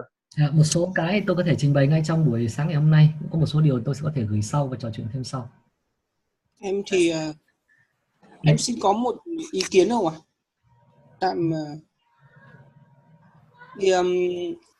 Nhưng bởi vì trong cái năm mới này thì như mọi người biết thì nhà nước vừa mới Quốc hội thông qua cái luật tôn giáo và nó sẽ áp dụng ở Việt Nam, và trong bối cảnh Việt Nam thì cái sự nhóm lại phổ thông nó sẽ khó khăn hơn với cái luật tôn giáo mới này. Vì vậy là em cũng mong muốn là thầy hoặc là ai đó mà cho nên cái mô hình nhóm nhỏ và one to one nó sẽ trở thành cái công cụ đắc lực nhất, hỗ trợ nhất, nhiều nhất cho ở Việt Nam. Thì em muốn là nếu mà quý mục sư này hay là thầy George này có cái tài liệu hay là có tất cả những cái gì về nhóm nhỏ thì có thể nên trình bày, và có thể nên trình bày phổ thông, phổ biến cho mọi người cùng biết. Hoặc là những cái mục sư quý đầy tớ Chúa nào mà có được sự trao đổi riêng tư với thầy nhưng mà có thể chia sẻ lại với lớp, và như thế thì em mong muốn có cái môn học này có thể mở rộng được cho nhiều người. He's saying his desire because of the new religious policy in Vietnam as values this year. Maybe a meeting will be more challenging. So if we have any contents on small group and small group or one-to-one approach is very good in this new situation. So he would very appreciate it if the teacher, the professor, or other members in the class can share the resources so that we can build better small groups and yeah. Absolutely, absolutely. Vâng. Thì em là thầy, nếu mà có tất cả những cái gì thì có thể giúp đỡ ở cái trường hợp ở Việt Nam thì như vậy thì tất cả hội thánh Chúa sẽ phát triển. Đấy, xin thầy là cái vấn đề đấy ạ. Tài liệu thầy gửi nhiều lắm đấy ạ. Cứ dùng hết đi. Rồi, ok. Yeah, very appreciated. Okay. Okay. So, if we acknowledge that sometimes the easy way out is the way we normally take. Nếu như chúng ta nhìn nhận rằng đôi khi cái cách dễ nhất là cái mà chúng ta hay thường làm đó. Then allow me to complicate things further. Vâng, thì sẽ tại vì thì có nghĩa là sẽ có một vài những cái vấn đề phức tạp hơn. The very fact we're talking about curriculum means we're talking about learning. Nếu chúng ta làm một cách khác, ngay cái việc là chúng ta nói về chương trình đào tạo ở đây ấy, là chúng ta đang nói về việc học. And I know that educational psychology was a course that they offered last semester. Is that right? Yeah. Và tôi biết rằng là những người học mà ngành tâm lý, ngành cơ đốc giáo dục thì các bạn đã học cái môn tâm lý giáo dục, đúng không? Yeah. So you know that there are different approaches to learning. Và các bạn biết rằng là có những cái cách tiếp cận khác nhau đối với việc học. There's content-centered learning, problem-centered learning, and learner-centered learning. Chẳng hạn có hình thức là học mà tập trung vào nội dung, học mà tập trung vào người học. Cái gì nữa nhỉ? Content center, learner center, and what you mentioned again? Problem center. Yeah. Học mà tập trung vào vấn đề, tập trung vào việc giải quyết vấn đề. Có nhiều cái cách tiếp cận khác nhau đối với việc học. Each of these approaches to learning will guide on how you craft your weekly lessons for your small groups. Và mỗi một cái cách tiếp cận đối với việc học như vậy nó sẽ quyết định cái việc là các bạn thiết kế cái nội dung học trong nhóm nhỏ của bạn như thế nào mỗi tuần. And they could perhaps influence the types of goals you set for your small groups. Và thậm chí nó lại còn có thể ảnh hưởng cả trên cái loại mục đích mà các bạn đã đặt ra cho nhóm nhỏ của mình. So for small group ministry, I advocate a learner-centered approach to learning.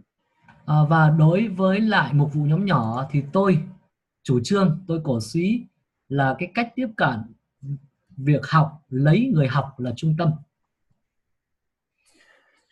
So consider this statement. Xin các bạn hãy chẳng hạn bây giờ các bạn suy nghĩ về cái câu nói như thế này, cái phát biểu như thế này. In small group ministry, our goal is not to teach the Bible. Cái trong mục vụ nhóm nhỏ, mục đích của chúng ta không phải là dạy Kinh Thánh. It sounds scandalous and it sounds like I've lost my mind. Nghe nó có vẻ rất là scandal, nghe có vẻ như tôi bị mất trí khi nói một câu như thế. But if we read Matthew chapter 28, we read, we are to teach people the Bible. Nhưng mà nếu như chúng ta xem kỹ trong Ma-thi-ơ chương 28 thì chúng ta biết rằng cái mạng lệnh là chính chúng ta phải dạy các dân, dạy kinh thánh cho các dân, muôn dân.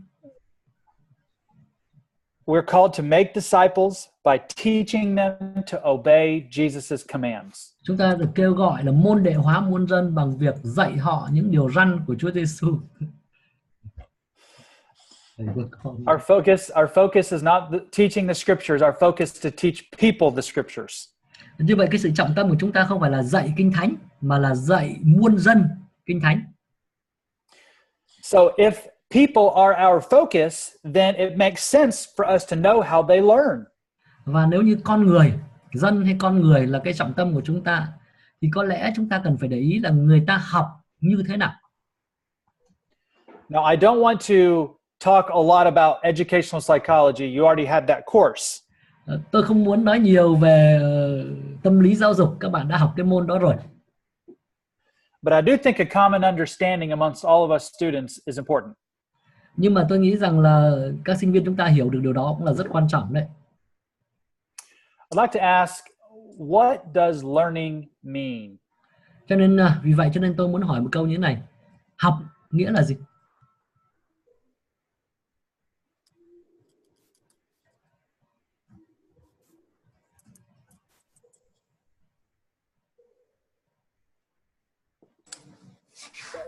Em thì trước hết thì nó là một tiến trình chứ không phải là một thời điểm. Nó nghĩa là hay là chỉ dừng lại ở một cái điểm nào đấy. Nó là một tiến trình học từ nay cho đến ngày mình về với Chúa. It's a process. It's not a moment, but it's a process. It's a lifelong process. Absolutely, very good. Rất tốt. Nó không phải học theo cái môn Cơ đốc giáo dục mà tôi học đó. Học là một sự thay đổi. And from courses in Christian education, learning meaning changing. Yes. Vâng. Yes. Đúng rồi. I'm guessing y'all had Dr. Rick Yount teach you this. Tôi đoán là tiến sĩ Rick đã dạy các bạn môn này rồi. Amen. Yes. Learning means change. Học có nghĩa là thay đổi. And for the Christian, it's change over a long period of time. Và đối với cơ đốc nhân thì học thì đó là một cái sự thay đổi, là một cái quá trình diễn ra cả đời. But the definition of learning meaning change seems incomplete. Nhưng mà cái định nghĩa là học là thay đổi có vẻ như không đầy đủ. Because it makes one ask, a change in what? Bởi vì nó sẽ khiến người ta đặt ra câu hỏi, nhưng thay đổi cái gì? Thay đổi trong cái gì? So when we're looking at learning, what I would like to present is a change in four things. Cho nên khi chúng ta nói về việc học ở đây thì tôi muốn các bạn nghĩ tới việc thay đổi trong 4 thứ. So when your small groups meet, để khi nhóm there nhỏ should be các bạn some type of change in one of these four things. Nhóm lại với nhau thì chúng ta cũng cần chờ đợi sẽ có sự thay đổi trong 4 điều như thế này. Knowledge là tri thức này, understanding, hiểu biết này, attitude, thái độ này, skill, và kỹ năng. Kiến thức này, hiểu biết này, thái độ và kỹ năng. So the definition begins to take shape whenever we consider those four things. Và cái định nghĩa như vậy bắt đầu nó sẽ có cái hình thù nhất định khi chúng ta bắt đầu cân nhắc tới 4 thứ đó, 4 yếu tố đó. Now learning, another question that comes to mind is how does learning occur? Một câu hỏi nữa chúng ta cũng phải đặt ra, phải nghĩ tới đó là cái việc học nó diễn ra như thế nào, bằng cách nào. So I want you to write down this sentence. Tôi mong các bạn viết lại cái câu này. Learning means change. Học nghĩa là thay đổi. In knowledge, understanding, attitude or skills. Trong kiến thức, trong hiểu biết, trong thái độ và kỹ năng. Brought about by experience. Bởi kinh nghiệm mang tới. Tức là những cái sự thay đổi đó là bởi kinh nghiệm mà mang tới, bởi kinh nghiệm mang lại. Yes. So let me think here. I had some examples. I'm trying to write in English, so can you repeat that again? Sure. Learning means change in knowledge, understanding, attitude, or skills brought about by experience. Học là thay đổi trong kiến thức hay là trí thức, hiểu biết, thái độ, kỹ năng và bởi kinh nghiệm mà được mang lại bởi kinh nghiệm. So for you to practice, what I want them to say, this definition should become second nature to you. Và cái định nghĩa này cần phải luôn luôn gắn liền với bạn. So an exercise you might do on your own time to practice this. Cho nên trong cái phần thực hành khi mà các bạn có thời gian riêng is to come up with a synonym for knowledge, understanding, attitude, or skills. Một bài tập mà các bạn có thể đưa ra đó là đưa ra những cái từ đồng nghĩa với lại tri thức, với lại hiểu biết, với lại thái độ, với kỹ năng. Đâu là những từ đồng nghĩa của những cái từ đó để các bạn hiểu thật rõ những cái 4 cái khía cạnh này là gì. And if you were to, let me draw, knowledge, understanding, attitude, skills. If you were to draw it on a piece of paper like this, và nếu như các bạn vẽ ra trên một tờ giấy, knowledge, understanding, attitude, skills, tri thức, hiểu biết, kỹ năng, thái độ, and the synonyms go here, và những cái từ đồng nghĩa viết là ở đây, ở dưới này.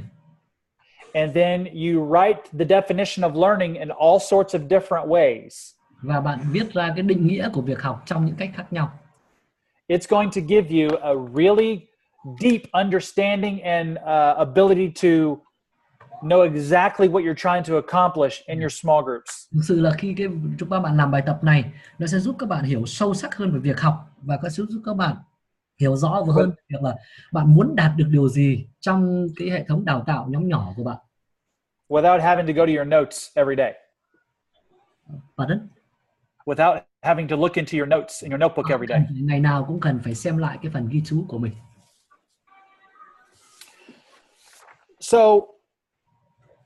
when you ask deeper questions about how does this happen in a small group, it's important to understand the brain.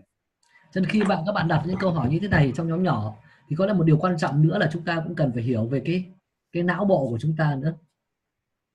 So just a little bit of detail that might be some review from your educational psychology course.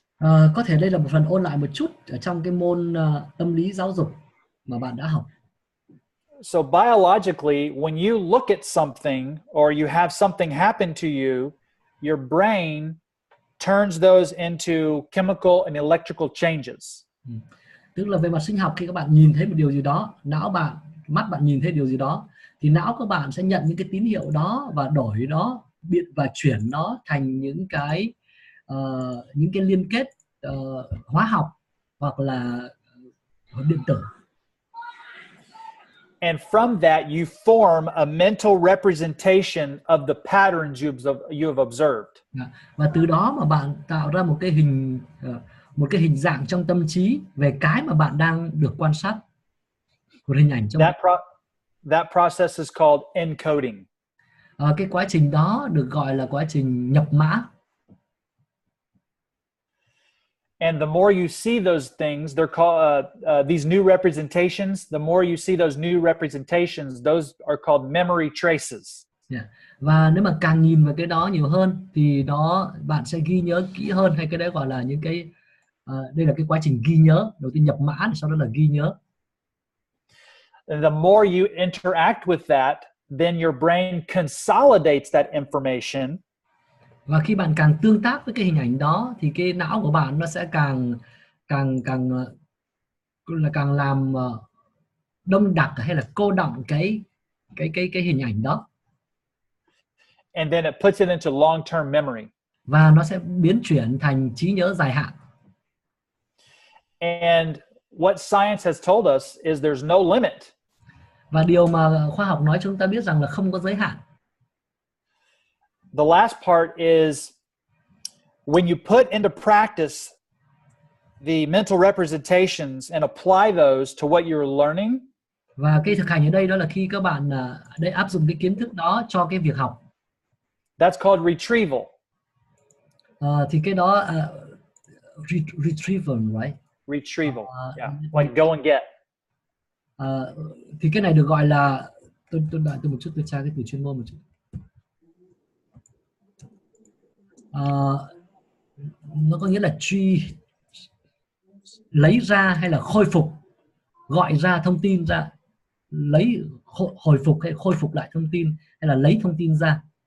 Cái này trong thông tin học nó gọi là gì? Truy xuất à? Yeah, okay, yeah, truy xuất. Okay, yeah, good. So a practical example is if you were to think back to, a practical example is if you were to ask someone what their phone number is or their email address, they could probably say, "Oh, I know what that is." Can you repeat, please? So an example would be, can you tell me your email address? Lấy ví dụ này, chẳng hạn bạn có thể nói cho tôi biết email của bạn được không? They've looked at their email, they've thought about their email, they understand email, and they remember their email. Họ nhìn vào email đó, họ nhớ cái địa chỉ đó, họ ghi nhớ lại, hiểu rồi cái cấu trúc của địa chỉ đó, rồi họ ghi nhớ cái địa chỉ email đó. But if you were to ask them, nhưng nếu bây giờ bạn hỏi họ, if you were to ask them what shirt did you purchase last year at the store, they wouldn't be able to tell you. Nhưng mà nếu bây giờ bạn hỏi họ là năm ngoái anh mua cái áo nào ở cửa hàng, thì có lẽ họ sẽ không nói cho bạn biết được. That's because you haven't interacted with it enough and there's no memory traces and it's not in your long-term memory. Bởi vì là bạn ít tương tác với cái thông tin đó, cho nên nó chưa để lại những cái vết nhớ trong não của bạn và chưa chuyển thành trí nhớ dài hạn. So science has taught us that there is a limit to our ability to retrieve information. Và khoa học cho chúng ta biết rằng là có cái giới hạn cho cái việc truy xuất thông tin. Now that's a good overview, but it is super important, very important for small groups. Đấy là một cái tổng quan rất ngắn về cái quá trình tâm lý giáo dục của việc học này. Thế nhưng mà nếu mà chúng ta nắm chắc được cái thông tin này thì nó rất là hữu ích trong cái việc đào tạo trong nhóm nhỏ. Because you have to think as a leader, what is it are they interacting with? How often are they reading the Bible? Are they reading it enough for them to have it in their long-term memory and to know how to live? Tức là như là trưởng nhóm thì bạn phải hiểu được là họ đang tương tác với cái gì, họ có thường xuyên tương tác với Kinh Thánh không? Họ có tương tác với Kinh Thánh đủ lâu để cái đó nó trở thành bộ nhớ lưu trong bộ nhớ dài hạn của họ để rồi dẫn đến thay đổi hay không? So, in a curriculum plan, we acknowledge the learning process. Cho nên trong việc lập ra kế hoạch của cái chương trình đào tạo của nhóm nhỏ thì chúng ta cũng cần biết đến cái quá trình học là nó diễn ra như thế nào, quá trình học của con người diễn ra như thế nào.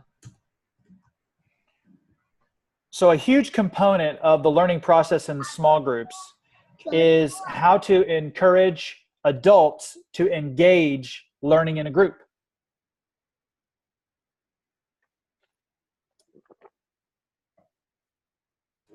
Điều rất quan trọng trong việc học đó là làm sao để kéo cái sự tham gia của người lớn vào trong việc học. So there are some important assumptions we make about adults. Và có một vài cái giả định quan trọng như thế này nói về việc học của người lớn. There are 6 of them. Thực ra là có 6 cái tiên đề như thế này. These are very important and they can really help you when you design a curriculum plan for your church. Đây là những thông tin rất là quan trọng và tôi nghĩ rằng nó có thể giúp cho các bạn khi các bạn đưa ra cái thiết kế cái chương trình đào tạo cho hội thánh của các bạn. Thì về việc học lớn nó có một số những điểm. These have changed how I do my job at my church. Thực sự nói rằng là cái thông tin này, việc biết những thông tin này đã giúp tôi thay đổi cả cái cách tôi làm công việc của tôi ở trong hội thánh của tôi. I'm excited to share them with you. Và tôi rất là phấn khởi để chia sẻ cái điều này với các bạn. The first is adults must know why they are learning something. Cái thứ nhất là đối với người lớn khi học thì họ phải biết là lý do vì sao họ phải học cái đó thì họ mới học.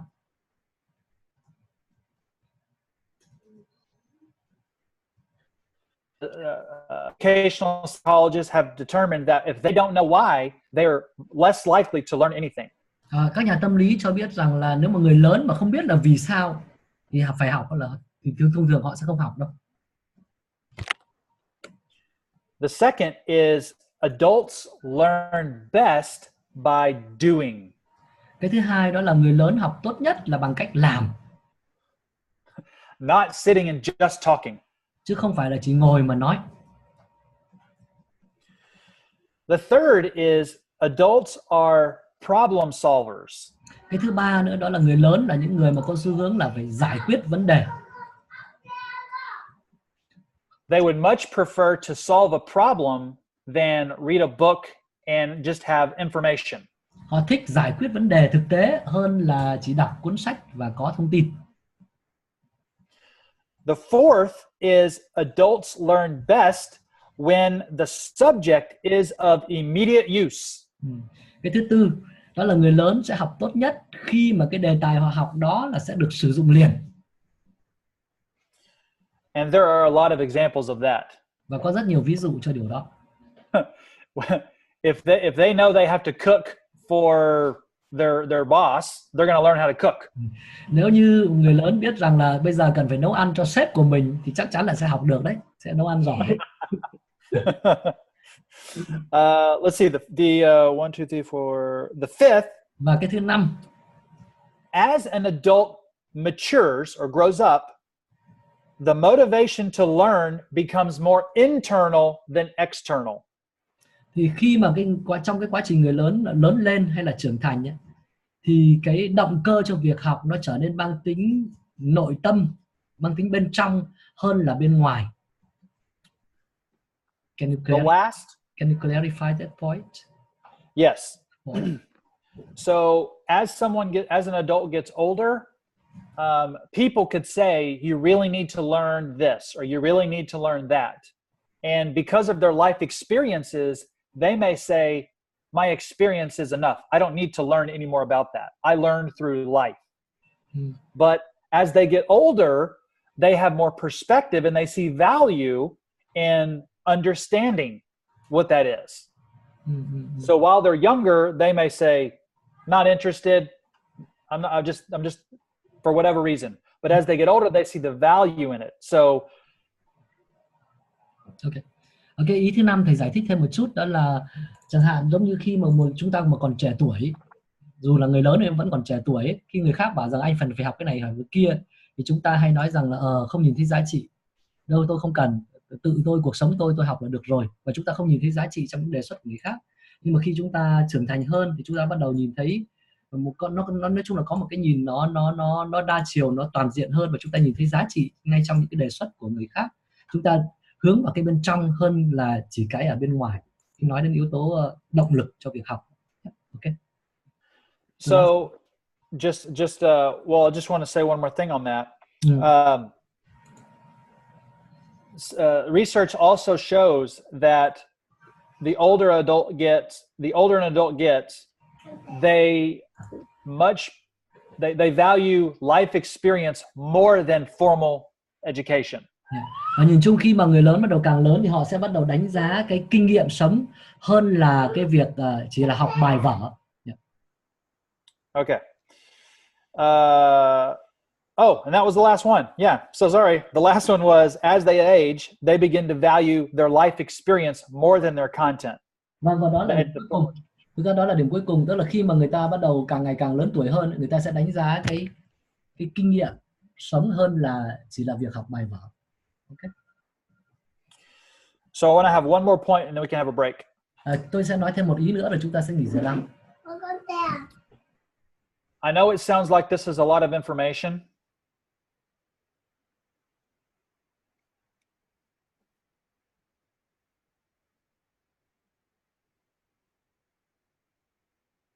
Sorry. So Tôi I said, I know. nghe có vẻ như rất nhiều thông tin. Yeah, continue. So I know this sounds like a lot of information because it is. Tôi biết là cái phần tôi trình bày rồi nghe có vẻ như rất nhiều thông tin và thực sự nó cũng là nhiều thông tin thật. So the small group pastor should concern themselves with this question. Nhưng mà cái vị mục sư mà phụ trách hệ thống nhóm nhỏ trong hội thánh ấy, cần phải lưu tâm tới để ý tới cái câu hỏi như thế này. How do I make sure that the curriculum plan I put together takes into consideration all of this stuff about learning? Làm sao để tôi đảm bảo rằng cái chương trình đào tạo mà tôi đưa ra cho hệ thống nhóm nhỏ là nó có tính tới tất cả những cái yếu tố đó? And the answer is an organizing principle. Và câu trả lời đó chính là nhờ những cái nguyên tắc tổ chức. An organizing principle is a rationale and how all of these components will fit together. Cái nguyên tắc tổ chức chính là cái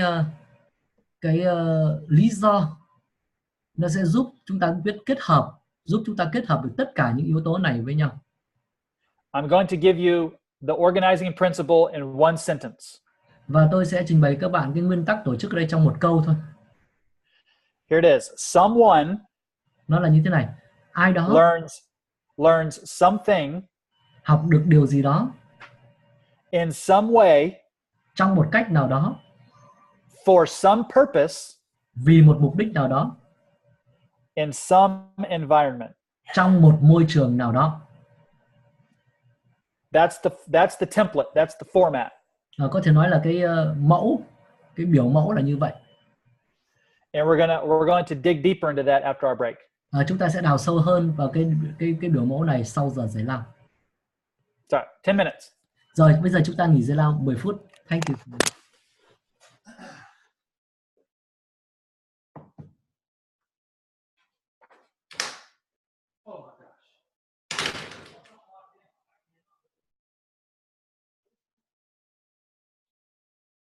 Chào mục sư Việt. Hello mục sư Việt. Rồi chào con. Hình như 9 giờ rồi. Thấy rồi mục sư Việt nha. Rồi.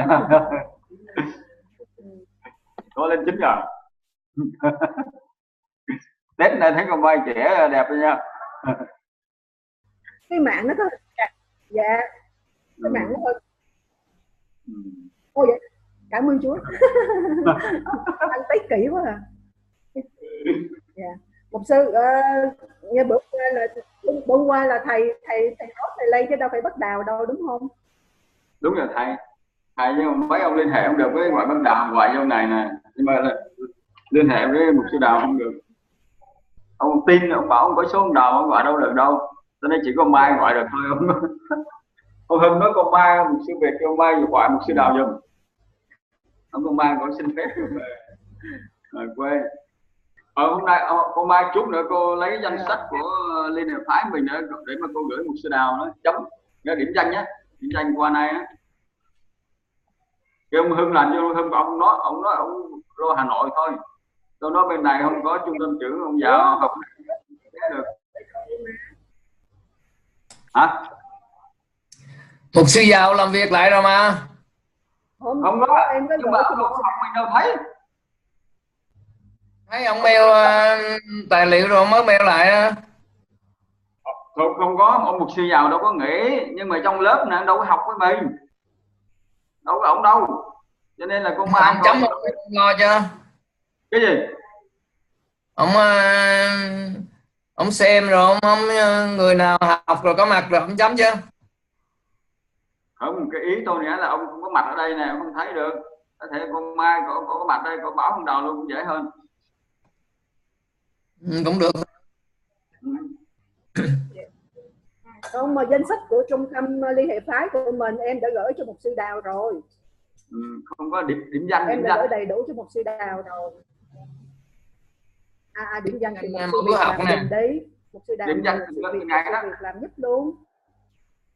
Tôi biết số ông Đào đâu bảo. Dạ.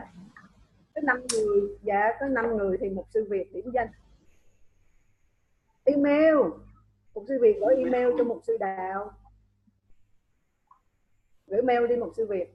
Tất Đào rồi xem hết, kiểm tra mail. Mai về Đà Nẵng ăn Tết hay gì? Mới vô. Tung cái đầu bạc hết rồi. Hả? Đầu bạc nhiều thế. Vậy sao mục sư Tùng? Cô về Đà Nẵng ăn Tết hả?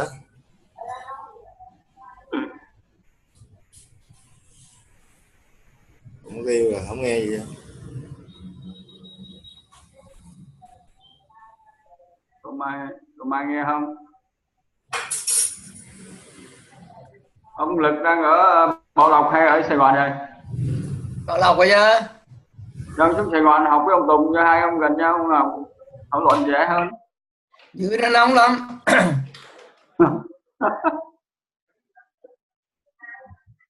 Mấy anh em lên trên này học luôn đây cho nó mát mẻ.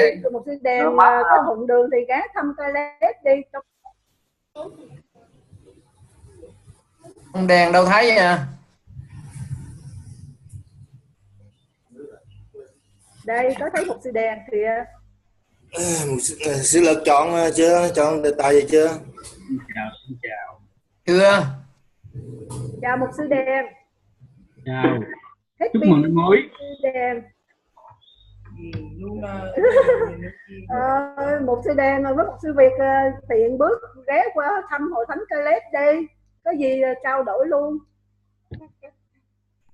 Tiện bước hả? Một tiếng đồng hồ mới tới được á. Không, mấy ngày Tết nay người ta về quê hết đường rộng thênh thang, một sư đi không bị kẹt xe đâu, chừng nửa tiếng à. Dạ hôm nay đông rồi, hôm nay mùng 6 tôi vô đông rồi. Ông đèn trong cái học mà mục sư Đào gửi đó, ông thiếu môn nào không? Đầy đủ. Đầy đủ. Đúng rồi. Rồi ông chuẩn bị ông viết về luận án về cái đề tài gì? Chưa biết. Ông chuẩn bị bắt đầu tháng 3 là viết là gửi cho giáo sư đó. Rồi sẽ làm thôi. Ông nãy nói ông Tân, ông mục sư Tân á, mục sư Tân với ông mục sư Hòa Hiệp với ông Phạm Phước Lành á, ba ông đó là bên làm giúp đỡ cho cố vấn cho mình đó. Mấy ông đăng ký đi, đăng ký trước đi nha. Tôi được mục sư Đào gợi ý là tốt nghiệp ở môn thần học một vụ. Thì đúng rồi, môn nào cũng phải làm hết, mà môn nào cũng cần có mục sư cố vấn hết. Ông biết không? Biết chứ, mà thiếu môn quá không được tốt nghiệp mà. Cái gì? Nhiều môn quá không được tốt nghiệp mà. Không, mục sư Đào kêu làm luận án mấy ông cứ làm đi thôi. Còn tốt nghiệp thì mai mốt rồi bổ sung sau. Viết được cái nào cứ viết đi thôi. Thứ nhất thì mấy ông chọn cái đề tài trước. Ví dụ nhưng mà mấy người này chọn mấy cái đề tài thần học với tôn giáo thì nhẹ rồi, mà học chọn môn cơ đốc giáo dục thì hơi bị nặng, nhiều môn. Đúng rồi, cơ đốc giáo dục sao mà có ai sao mà trong cái chương trình đẩy đưa mình học cái môn này chứ, mới học 3 môn sau á, 3 môn sau cứu bên này đó, với thần học nó nhẹ hơn, mấy môn sau mình học quá trời luôn. Thì đó rồi cái môn gì mình yếu mình học đi, môn gì mình yếu mình học đi, môn này hay mà. Nói chung là vấn đề cơ đốc giáo dục Việt Nam mình đó là em thấy là yếu trầm trọng luôn, cho nên là học môn này là đúng. Để mục sư tốt nghiệp chậm cũng được, không sao, miễn sao mình có được kỹ năng cũng như là có được những cái phương pháp giáo dục tốt. Không, mình thì không có chậm, tại mình học thêm mấy môn liên tục á, mà mấy ông tôn giáo khỏi học á, mấy môn sau này mình học liên tục luôn. Mình học thì mình có lợi, mình học mình biết nhiều, sau này mình lên giáo án giảng dạy được cho hội thánh nó hiệu quả hơn. Không sao, mục sư học nhiều tốt mà. Nhiều quá đi luôn, dưỡng luôn. Ông Tùng ông có làm không? Ông làm trắc nghiệm chúng tôi gửi cho. Tôi gửi cái đề tài cái trắc nghiệm không? Rồi tâm sự nhờ mục sư đi, giúp đỡ cái gì. Chúng tôi gửi cho ông. Mệt mỏi rồi. Ông nhỏ mới gửi đến mấy ngày à? Mục sư Tùng mới đầu năm mà sao mà nghe quải dữ vậy? Quá bị quải rồi. Buồn thì cũng dở mà. Nghe làm bài nhiều quá rồi, làm bài gì? Thôi nói ý cho mà giáo sư ông vào ông ngồi đó rồi ông Việt kìa. Thôi một sư Việt cứ mail hết qua đây đi, rồi có gì làm chung. Anh chị em mình có đề tài chưa? Không, em không có biết đề tài gì hết trơn á. Em lấy đề tài hiện có, sẵn có, đang có, triển khai thực hiện cái nào hiệu quả nhất thì áp dụng, chứ không có đủ trình độ, không có đủ thời gian để mà nghiên cứu viết đề tài mới. Ủa sư Việt nãy nói là mình viết cái gì, gọi là cái gì, không phải là nghiên cứu mà là cái gì đó mục sư, gọi là cái gì? Dự án ha. Mình viết dự án. Thay vì làm luận án tốt nghiệp bây giờ mình làm dự án cho nó nhẹ bớt. Dự án thì nó nhẹ hơn, nhưng mà cũng cả từ 40 đến 50 trang. 40 đến 50 trang. 40 50 gì? 50 trang. 50 trang vậy. Trang 7. Rồi trang dòng đôi. 50 trang thì nhẹ mà. Một sư Tùng ơi, cái đó là phải thực hiện thôi. 50 trang, 60 trang không thành vấn đề đâu. Khó nhất là khi mình viết cái luận án nó mới có. Đây cái mình có rồi mình triển khai thực hiện. Mấy ông giáo sư đó thì ông hướng dẫn mình viết dự án thì nó tốt hơn cô Mai ơi. Nếu cô viết luận án là mình không đủ. Em cô là một sư trần đầu nó rớt 90%, cho nên mình viết cái dự án thì nó tốt hơn. Dạ đúng rồi, mình đâu có đủ tài liệu, cũng đâu có đủ thời gian để mà nghiên cứu đâu. Thôi thì mình cứ lấy cái luận án có sẵn rồi mình triển khai mà thực hiện cho nó phù hợp với cái hội thánh của mình, cái địa phương của mình. Thầy có cho mình cái thêm ý của thầy không, hay là mình tự do chọn? Mình tự do chọn, không có. Sư Tiên chọn được đề tài chưa? Chọn được dự án nào chưa? Chưa cô ơi, từ từ đó là mai mốt đang ra một sư Đào, ông đầu tháng 3 này là gặp một sư Đào, rồi ông sẽ sư Đào một sư Minh sẽ hướng dẫn cho mình cách mình chọn cái đề tài, rồi mình viết luôn, mình gửi cho ông, mình viết cái sườn và gửi cho ông. Không, mình có chọn cái đề tài cho mình trước thì tốt hơn, để mình có sự chuẩn bị tài liệu rồi này kia rồi. Đúng rồi, đề tài mình tự chọn chứ. Thầy nói mình tự chọn đề tài chứ. Thầy chỉ giúp đỡ mình thôi. Đúng rồi, thầy giúp đỡ mình thôi. Chọn thì chọn nha, nhưng mà phải theo ý của thầy nữa, trong cái khuôn mẫu, chứ không phải là mình ra ngoài đâu. Mục sư Lực đâu có chọn gì đâu, rồi giải cứu rồi cứ làm tới thôi. Mình phải trao đổi với mục sư cố vấn của mình, chứ không phải là mình tự chọn được. Mình trao đổi với mục sư cố vấn mình đó. Đúng là họ cho mình chọn trong cái mặt nào đó, khuôn mẫu thôi. Ông nói mình thế này nè, ví dụ mình chọn 2-3 đề tài đi, mình gửi cho ông coi cái đề tài nào có thể mình làm được nó tốt hơn đó, thì ông cho mình, ông góp ý mình nên chọn đề tài thế nào đó. Đúng rồi. Cái bước đầu tiên của mình là chọn một sư cố vấn của mình, chứ mình không chọn đề tài đâu. Nhưng mà kèm theo đó thì mình có thể chọn 1-2 đề tài nào đó để đưa cho một sư cố vấn mình, rồi sư cố vấn mình mới trao đổi với mình để rồi nên viết cái nào, cho nên mình phải chừng chờ mấy chuyện đó. Rồi thấy mình chọn cái dễ nhất, mình thông hiểu, thứ hai có tài liệu mình mới viết được, chứ còn mình chọn cái mình thích mình nó khó là chết mình. Cái nào mình dễ thì... Ông Lực, ông chọn cái đề tài giải cứu được ông Lực. Sư coi cái đề tài nào mà nó phù hợp. Giải cứu sợ không, họ không có ấy. Ai không hiểu, không ai hiểu. Mình giải cứu thì những phần thuộc linh nó sẽ ấy quá, là họ không hiểu rồi chấm rớt nữa. Không làm những cái tưởng mới đủ khi tốt cho ông nữa. Nhưng mà tôi Lực đâu có học môn tâm lý giáo dục, đâu có học cơ đốc giáo dục đâu mà chọn môn giải cứu đưa vô, đâu có thích hợp đâu có phù hợp. Không, cái thì nói chung mình người đâu có dục, nhưng mà tất cả các ngành đều phải làm hết đó. Nhưng mà cái đề tài nó rộng lắm, ví dụ như thế về truyền giáo thì bên nào cũng được hết trơn chứ. Tôn giáo mình làm truyền giáo được, cái đề tài truyền giáo nó rộng lắm. đề tài nó rộng tùy theo cái người mình chọn cái thôi. Không, mình chọn Vương quốc thiên đàng cũng được, truyền giáo mà. Đúng rồi, mấy ông chọn đề tài nào cũng được hết trơn á, nhưng cái quan trọng đó là mấy ông nhắm những đề tài mình chọn nó có nhiều đầu sách hay không, đó, nhắm nhiều đầu sách hay không để mình đưa những đầu sách vào thôi. Dạ, chúng ta bắt đầu đi tiếp ạ. Thầy vào lớp rồi.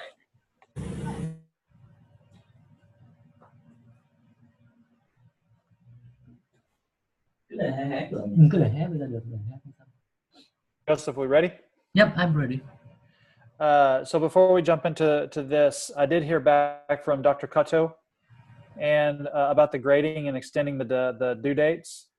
She said to ask you as to when, because I told her, I said, I want to make sure we hit the deadline for when grades are due. And she said, just talk to Joseph. So normally teacher gave 1 month after the course for the final exam. Okay. So and because of in March, right? Early of March we have another course. Okay. So I guess 1 month may be a good time. So just 2 weeks for the assignment and 2 weeks for the plan, right? Action plan. Yes, I am fine with that if you are. Are you going to be doing the grading? No. Dr. Daniel Dow will do it. But normally he will give us 1 month. I am perfectly fine with that if we want to do that. Okay.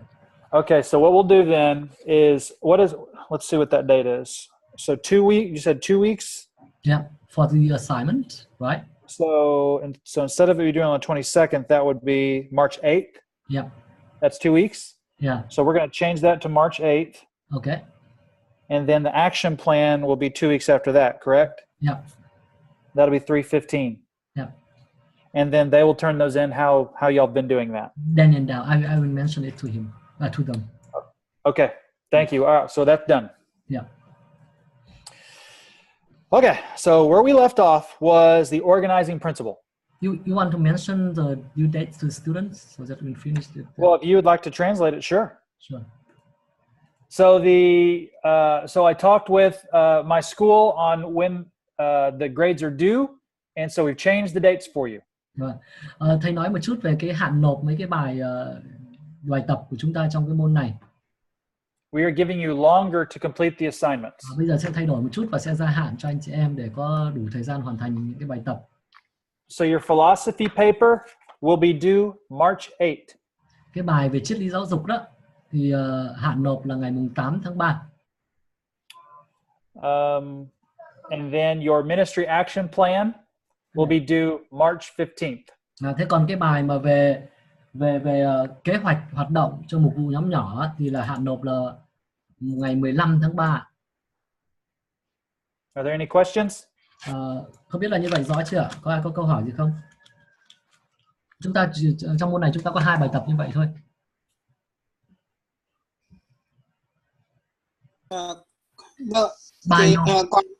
Còn những cái bài mà thảo luận trên bài tập tình huống là mình sẽ nói ngay trên lớp đúng không ạ? About the discussions and study. Study. Those are well, like we mentioned yesterday, your responses from the case studies. That's part of those. So you will mark that, right? You will grade that. I'm going to, between me and you, I'll send you an updated kind of grading rubric, so to speak. Okay. But I just, for some reason, I thought that the students were all together and we were watching, but since they're scattered, they can't discuss. Yeah. So it's just going to be the stuff in class. Okay. Rồi cái đấy thì thầy sẽ quan sát, và nói chung là thầy sẽ lo cái phần đó. Trong cái quá trình cái cách mà chúng ta đáp ứng ở trong lớp học, rồi thầy sẽ lo, thầy chấm điểm cái đó. Còn 2 cái bài kia thì anh chị em nhớ nhé, nộp bài cho mục sư Trần Đào, không phải nộp cho tôi nhé, nộp cho mục sư Trần Đào. And I'll reconfigure for the philosophy paper and the ministry action plan. I may reconfigure a little bit because we need to see that you've done the readings in those assignments. Okay. Và có thể thầy sẽ điều chỉnh một chút về cái bài tập về triết lý giáo dục đó, triết lý triết lý cho mục vụ nhóm nhỏ đó, tại vì thầy muốn là thầy phải được thấy rằng là sinh viên trong cái bài làm của mình phản ánh cái việc là mình đã hoàn thành việc đọc sách giáo khoa, nên có thể thầy sẽ điều chỉnh một chút, nhưng mà có điều chỉnh gì thì thầy sẽ điều chỉnh rồi tôi sẽ gửi lại cho anh chị em. And I'll try to have those updates for you tomorrow.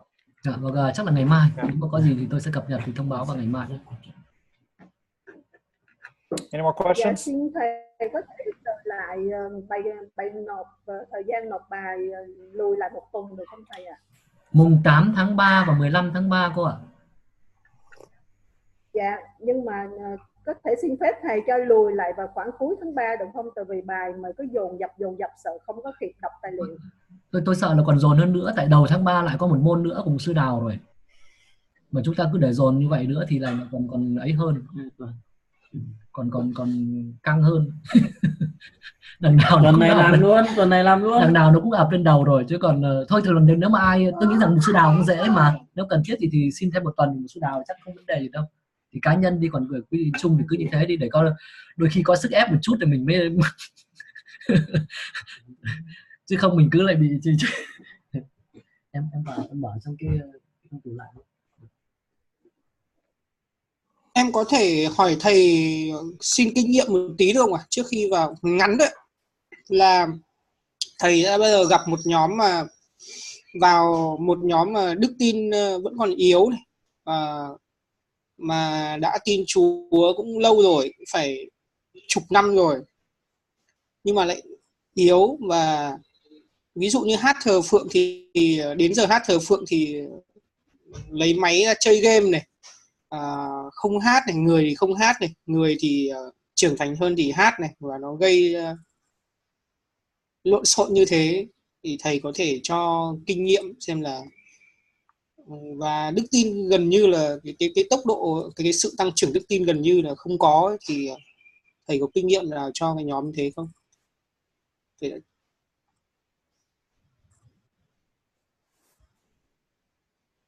Mục sư Hưng ơi. Ủa? Sorry, I turned off my mic. He's asking a question about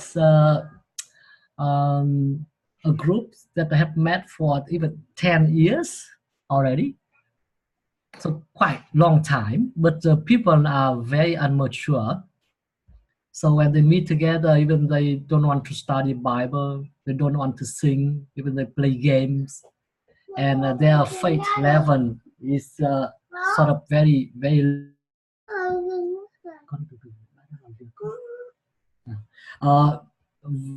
very low, very shallow. So do you have any experience in that, and can you share how to solve the problem? Absolutely. There's a number of different directions you can take the conversation when you talk with the leader. Tôi nghĩ rằng là tất nhiên rồi, khi mà bạn trò chuyện với cái người trưởng nhóm đó thì bạn có thể có thể vạch ra nhiều hướng. And I think it starts with talking with the leader and asking, why are you meeting as a small group? Và tôi nghĩ rằng điều đầu tiên có thể đặt ra câu hỏi đối với cái người trưởng nhóm đó là vì sao nhóm chúng ta lại gặp lại? Vì sao chúng ta lại có cái nhóm như thế này? If they say we're friends and we like spending time together, well, they don't need to be a church small group to do that. Và nếu như họ nói rằng là bởi vì chúng tôi là bạn bè và chúng tôi muốn gặp gỡ nhau, thế thì thực ra thì không nhất thiết phải là một cái nhóm nhỏ trong hội thánh để làm cái điều đó.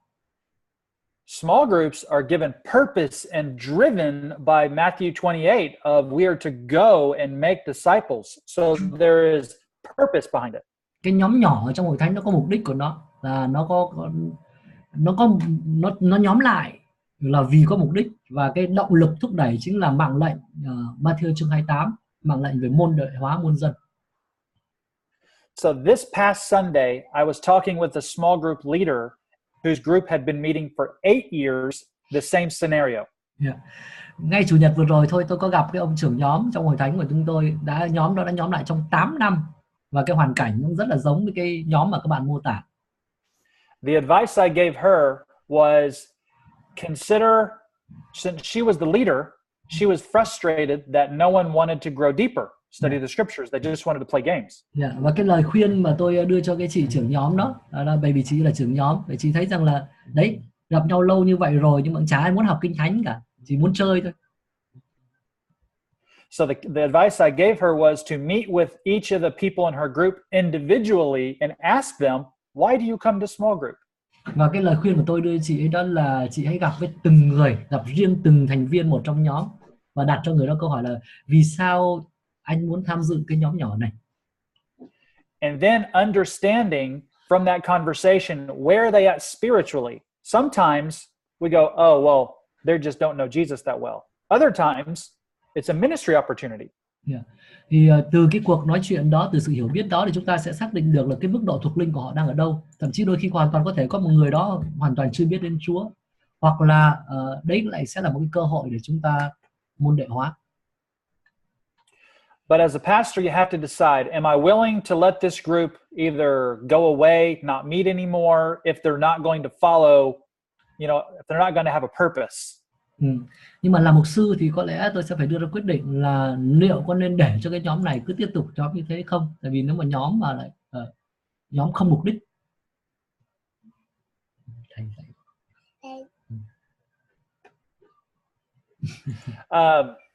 So like I said, the conversation can go in a number of different directions, and it really depends on the response of the leader. Cho nên như tôi vừa nói thì cái cuộc trò chuyện của các bạn với cái người trưởng nhóm nó có nên để tùy, nó còn đi theo hướng nào thì các bạn mới xác định được cái hướng giải quyết làm sao. Nó còn tùy tình huống ạ.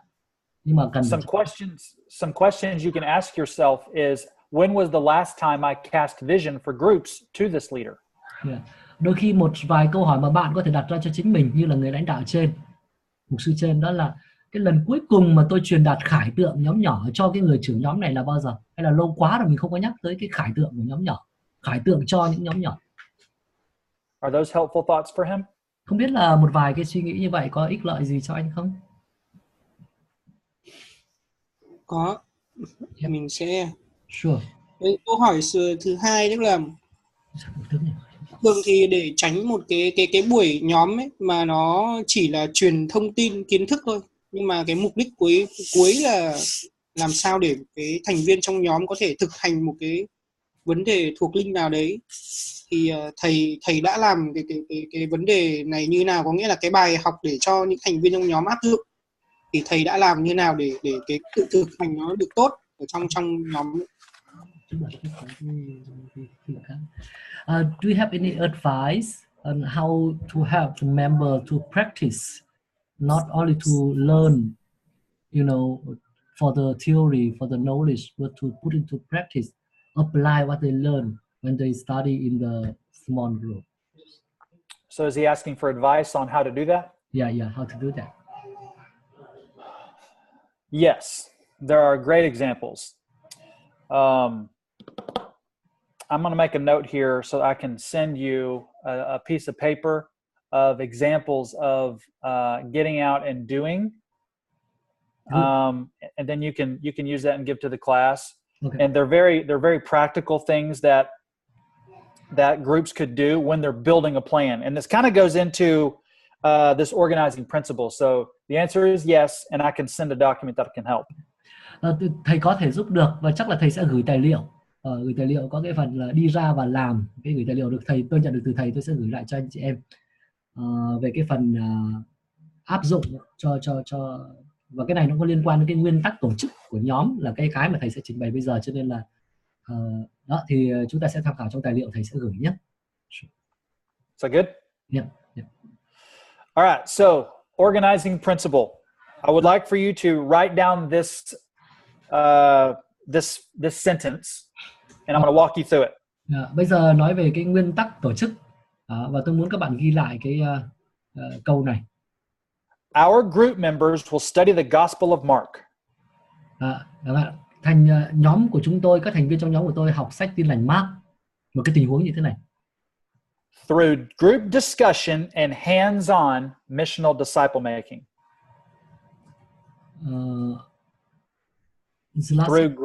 Through group discussion and hands-on missional disciple making.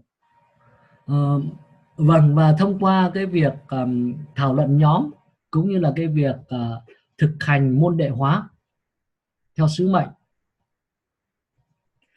For the pursuit of increasing biblical literacy. Nhằm là cải thiện cái kiến thức về kinh thánh, kiến thức kinh thánh. Of the Gospels and enhancing our missional mindset. Nhằm cải thiện kiến thức kinh thánh cho các thành viên cũng như là kiến thức về phúc âm cho các thành viên, đồng thời để cho các thành viên có một cái lối tư duy truyền giáo, tư duy sứ mệnh. All right. Rồi. So what I want you to do is I want you to circle these phrases for me. Group members.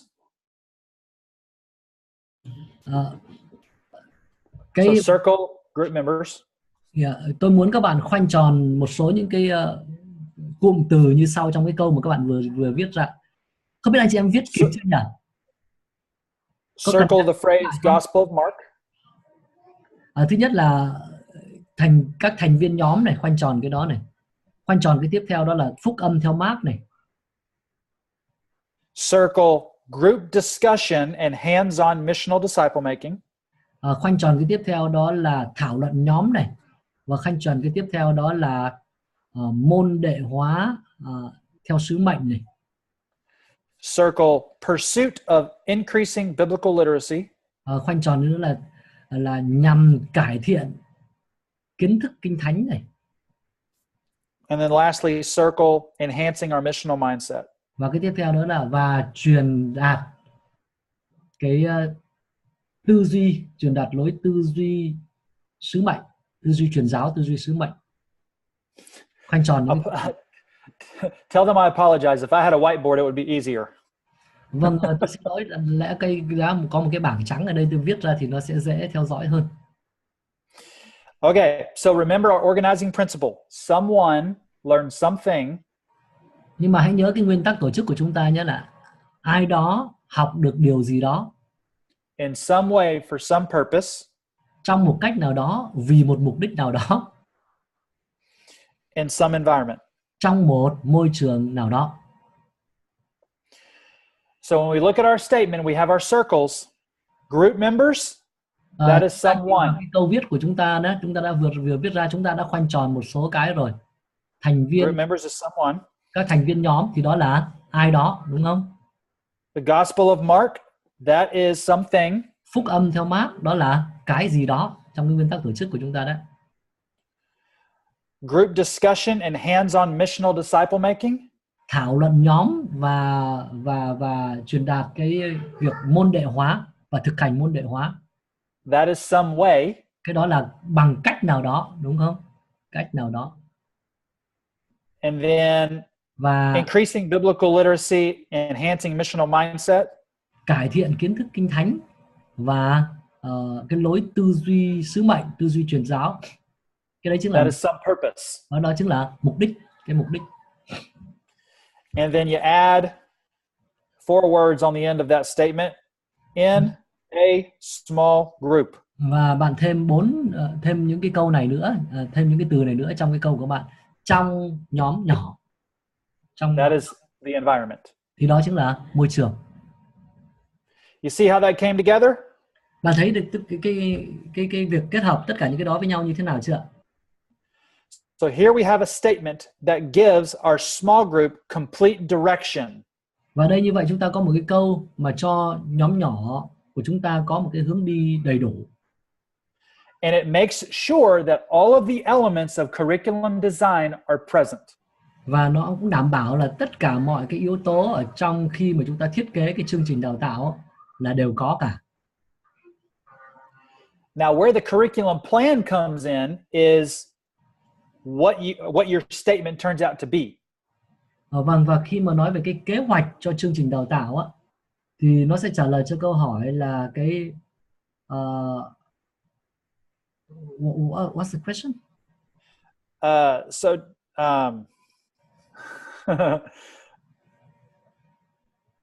I'm trying to think because I moved on to the next one. What was the last thing you remember? The plan, the curriculum plan. Oh, yes. So the curriculum plan is constructed, this sentence the curriculum plan, we're able to follow it because we have this organizing principle. Nhờ cái nguyên tắc tổ chức này mà chúng ta có thể có được cái kế hoạch cho chương trình đào tạo. And it will inform how we craft these statements for our small groups. Và nó sẽ giúp cho chúng ta biết là chúng ta sẽ áp dụng như thế nào cái tuyên bố vừa rồi mà chúng ta vừa đưa ra cho nhóm nhỏ của chúng ta. For example, if your culture doesn't know how to read. Lấy ví dụ đi, chẳng hạn nếu như trong văn hóa các bạn, cái nhóm của các bạn người ta chưa biết đọc. Then group discussion and hands-on missional disciple making is good. Thế thì cái thảo luận nhóm và cái việc huấn luyện trực tiếp về cái môn đệ hóa là rất tốt. But if your culture is, let's say, highly educated, nhưng mà nếu như nhóm nhỏ của các bạn thành viên đều là những người học rất cao, then maybe you would assign them something different. Thì có thể bạn lại giao cho họ một cái gì đó khác. You could have them do a word search in the scriptures, a word search in the Gospel of Mark. Lấy ví dụ như là có thể là bài tập về tìm hiểu về cái từ nào đó trong sách Phúc Âm theo Mark. They could compare and contrast different gospels. Có thể thậm chí là so sánh rồi đối chiếu các cái phúc âm khác nhau, các sách phúc âm khác nhau. And you could do that for each of the components of this organizing principle. Và bạn có thể làm điều đó cho mỗi một thành phần trong cái nguyên tắc, cái câu nguyên tắc tổ chức này. So I hope you can see the benefit of having this principle and know how it works. Tôi hy vọng rằng các bạn có thể thấy được cái lợi ích của việc có nguyên tắc tổ chức và biết là cái nguyên tắc tổ chức đó nó tác động như thế nào. There is, for example, when I was in seminary, I had to do this example over and over and over and over again. Khi mà tôi học trong chủng viện đó thì tôi phải làm cái điều này rất nhiều lần. It's not fun, but more practice helps you make decisions in your church quicker. Làm thì nó cũng không phải là thích thú lắm đâu. Thế nhưng mà càng thực hành thì nó sẽ giúp cho các bạn ra quyết định. Lúc ra quyết định trong hội thánh thì có khả năng ra quyết định nhanh hơn. The document that I send will actually have my church's this done from my church, and it will make a lot more sense, I think. Cái tài liệu mà tôi sẽ gửi cho các bạn đó chính là tài liệu mà chúng tôi dùng trong hội thánh của chúng tôi, và tôi nghĩ rằng nó cũng sẽ giúp các bạn hiểu rõ vấn đề này hơn. Are there any questions? Không biết có ai có câu hỏi gì nữa không?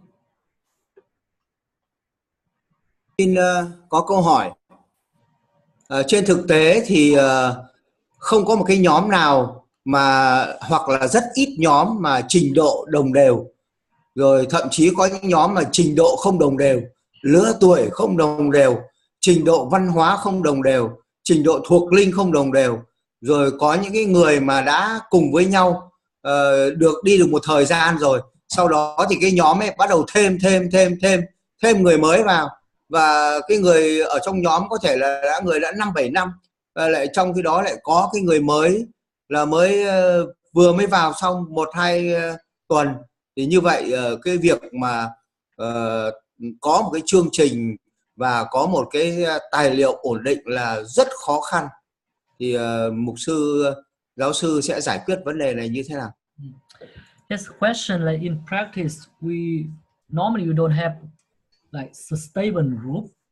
So in a group you have very different people from different background, education level, and even time in faith.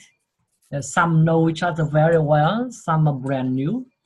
So it's very difficult, I guess, to use a certain curriculum or content for the group. So how you solve this problem? So there is a principle of learning that exists. Có một cái nguyên tắc như này về việc học. And they would say that there are people who learn through watching things.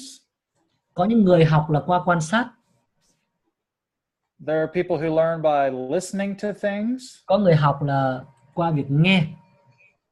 There's people who learn by moving around. Có người học là qua việc phải vận động. There's people who are internally motivated. What's motivated? They want to learn naturally, a curiosity. Có người học là phải vì tò mò. And on. There's many types of learners. So if you think of it, and if you think of it like this, this principle is called diffusion of learning. Có nhiều cái cách học khác nhau, cho nên có cái nguyên tắc ở đây người ta gọi đó là nguyên tắc diffusion. Từ trước cái từ này là cái từ này trong khoa học. Let me khuếch xạ trong việc học. Okay. And so what it says is that when you can have people from various backgrounds who are all different. Ở đây ám chỉ, nói chung tóm lại là thầy ám chỉ là có thể là bạn có những người từ những cái bối cảnh xuất xứ rất khác nhau. And because the nature of the learning experience for every person.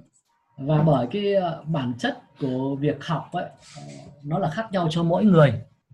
And how their brain works with their emotions and their desire to learn. Rồi cảm xúc, rồi ước muốn học, vân vân. That whenever you teach a lesson or they learn a lesson, everyone can get something out of it. Thì mình phải thiết kế việc học làm sao để cho khi mà dạy như vậy thì mỗi một người đều có thể học một điều gì đó từ bài học.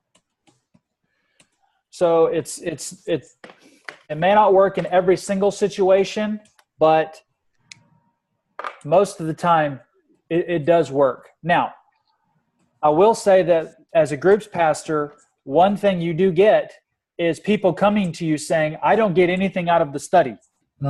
Và như là người mục sư phụ trách nhóm nhỏ, bạn sẽ có những trường hợp người ta sẽ đến với bạn và nói rằng tôi chả nhận được cái gì cả từ cái việc học ở trong nhóm. Those are difficult conversations to have because it is so specific to the person. Và tất nhiên nói chuyện trong trường hợp này cũng khó bởi vì nó còn tùy thuộc vào cái người cụ thể đó. So I'm trying to think what would be the best use of our time, because I can give you several of examples of activities that you could assign group members that would accomplish that. Tôi đang nghĩ làm thế nào để sử dụng thời gian một cách hiệu quả nhất. Tại vì có một số những cái hoạt động mà các bạn có thể giao cho các thành viên trong nhóm làm để rồi đạt được cái việc kia, đạt được cái việc học. I think I'm just going to provide a worksheet. I think I'm going to provide a worksheet that has those different learning experiences. Okay. And those are pretty safe for a mixed group. Okay. Tôi nghĩ rằng tôi sẽ gửi cho các bạn một cái tài liệu, một cái bảng thôi. Và các bạn có thể sử dụng cái bảng đó để đặc biệt là thiết kế cho cái việc học mà cái nhóm nó đa dạng, nhóm có những cái thành phần rất khác nhau. When we think about it broadly though, we know that adults learn best by case studies and group discussion.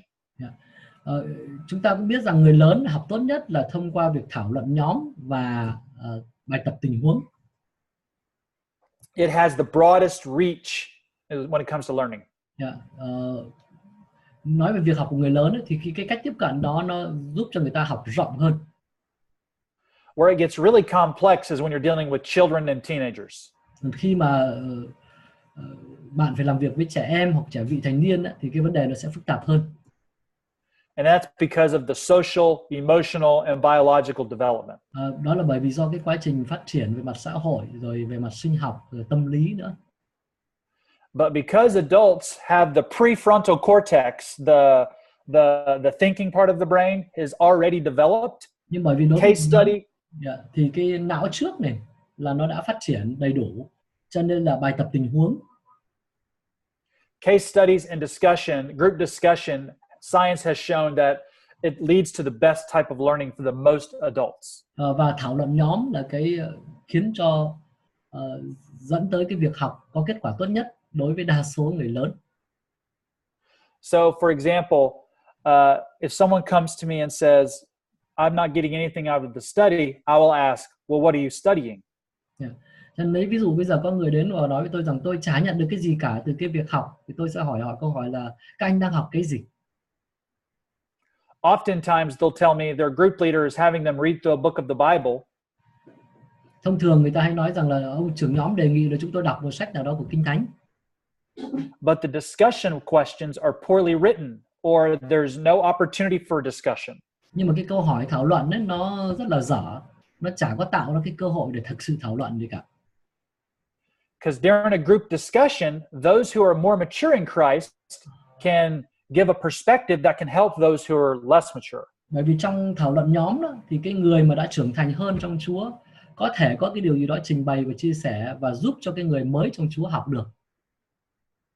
The art of asking good questions is just that. It's an art, not a science. Thực sự là cái việc đặt câu hỏi nó cũng là một nghệ thuật đấy, chứ cũng không phải chỉ là kỹ thuật. In fact, there is a great book that just came out in 2017 on how to ask good questions in small groups. Thực ra trong năm 2017 rồi có một cuốn sách rất hay vừa mới được xuất bản, đó là cách đặt câu hỏi thảo luận trong nhóm nhỏ. And I can send you the title if y'all would like to have it to translate. Vâng, và tôi sẽ gửi cho bạn tựa đề của cuốn sách đó. Nếu biết đâu đó thì sau này các bạn có cái cơ hội ai đó dịch sách đó ra tiếng Việt. Okay. Are there any other questions? Không biết có câu hỏi nào nữa không?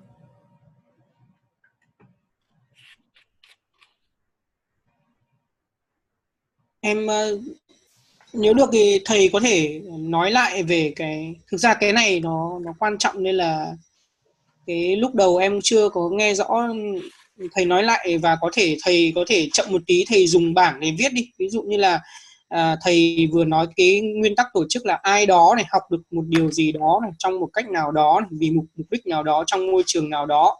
Rồi bắt đầu thầy có đưa cái câu tiếp theo là thầy bảo chúng ta in bôi đậm những cái từ như là phúc âm mát này, các thành viên trong nhóm này, truyền đạt thực hành môn đệ này, cải thiện kiến thức về kinh thánh này. Đấy thì thầy kết nối lại, thầy đã nói rồi nhưng mà thầy muốn là thầy làm rõ lại, thầy có thể dùng bảng, thầy như nào đó nhấn mạnh cho mọi mình để cái câu này sau này mọi người dễ áp dụng. Thì em nghe em cũng chưa thấm lắm. Yeah, asking if you can please re-clarify the organizing principle and the example that you mentioned. Someone, something in some environment and so on, right? And yep. Draw it so that we can really embrace the content. Sure, well, it'll be in English, so you have to translate. Được rồi, tôi sẽ viết bằng tiếng Anh. All right.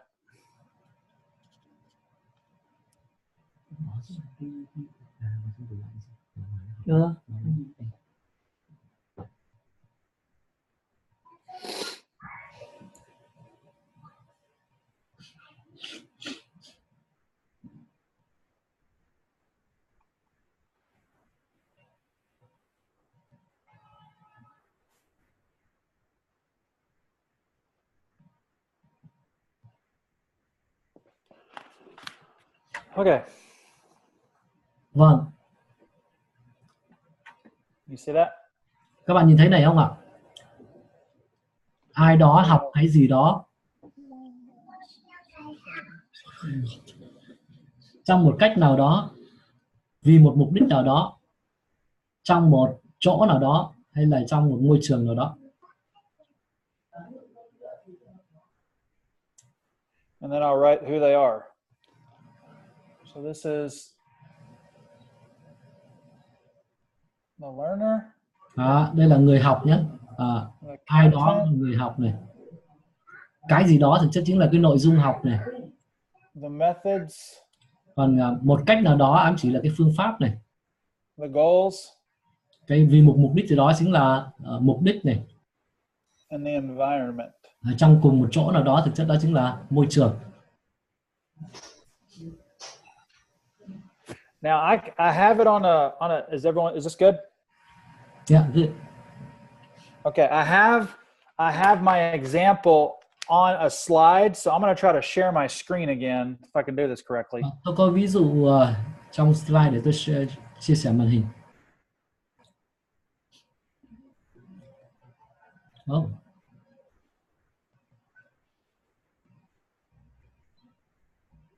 Can you see that? Yeah. All right, so this is the statement I wanted them to write down. Đây chính là cái câu mà tôi vừa rồi muốn các học viên viết lại đó. See, group members. Các thành viên trong nhóm của chúng ta.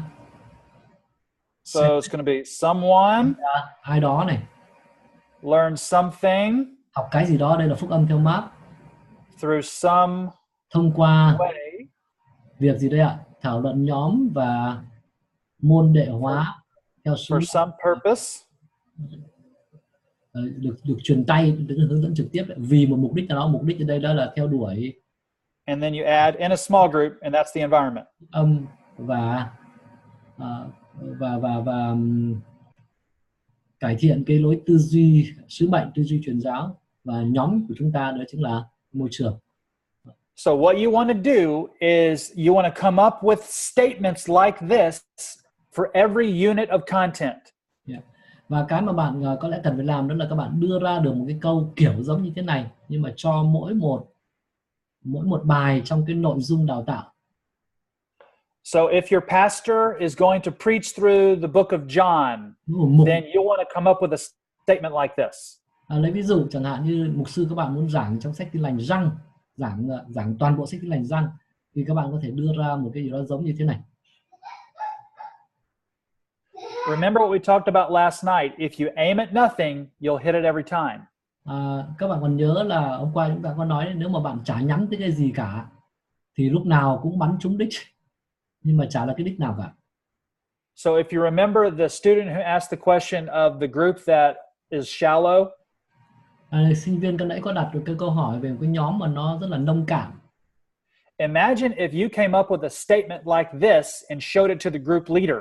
Hãy hình dung thử là các bạn đưa ra một cái câu như thế này và cho trưởng nhóm xem, cho cái người trưởng nhóm đó xem. And said, here's what we're going to be focused on for the next 6 weeks or the next year. Can you do this? Và nói rằng trong vòng 6 tuần kế tiếp chúng ta sẽ tập trung vào cái điều này. Anh hay chị làm cái này được không? That can create a very helpful conversation between you and the group leader if they say no. Cái đó sẽ tạo nên một cái cuộc nói chuyện, tôi nghĩ rằng sẽ rất ý nghĩa với lại giữa bạn với cái người trưởng nhóm đó nếu như họ trả lời rằng không. And now you have an opportunity to discuss this with your leader and cast some vision or answer their questions. Thì bạn có cái cơ hội để trò chuyện, bàn bạc cùng với người trưởng nhóm cũng như là truyền đạt khải tượng. Does that help clarify? Không biết là cái phần tôi vừa trình bày rồi có giúp làm sáng tỏ hơn về cái điều tôi nói không? Có. Yeah. Fantastic. Vâng. Okay, so this next section, we want to talk about the different approaches to content as to what's out there right now.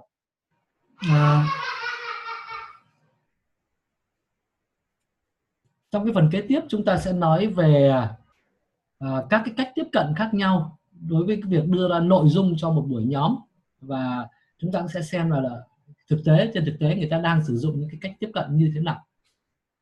There are some churches that have a library where group leaders can come and check workbooks and stuff out. Có một số hội thánh thì có cái thư viện, trong đó có những cái sách tài liệu khác nhau mà trưởng nhóm có thể đến để mượn và dùng cái sách đó, dùng tài liệu đó để cho cái việc học trong nhóm nhỏ của mình. There are some churches that want their small groups to work through a book of the Bible, and then they'll give them some a discussion guide or some discussion questions to go along with that. Có một số hội thánh thì muốn nhóm nhỏ thì học lần lượt từng sách nào đó của Kinh Thánh, và họ cũng đưa ra một số những cái câu hỏi thảo luận gợi ý, một vài cái hướng dẫn cho nhóm nhỏ, cho trưởng nhóm nhỏ về cái cách làm điều đó. There are churches like mine who have discussions based off the Sunday sermon. Có hội thánh chẳng hạn như hội thánh của chúng tôi thì lại có những cái phần thảo luận dựa trên bài giảng chủ nhật. There are churches that just use DVDs and videos from the internet to do teaching.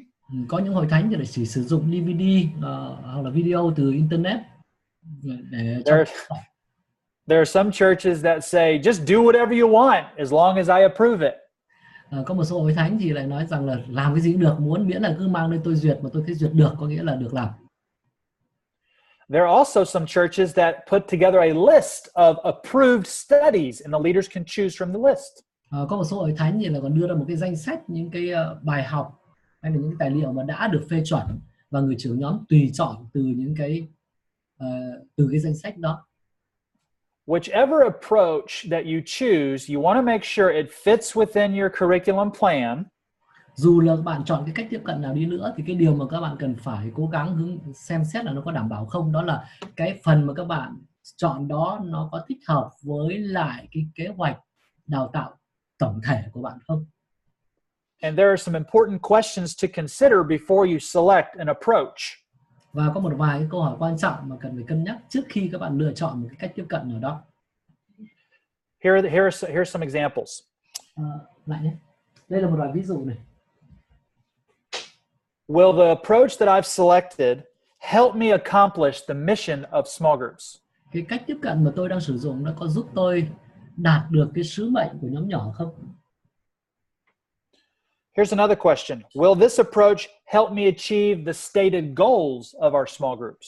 Cái câu hỏi nữa đó là cái cách tiếp cận này có giúp tôi đạt được cái mục đích đã đề ra cho nhóm nhỏ hay không? Here's another question. What is my plan if a small group leader doesn't want to do this but wants to study something else?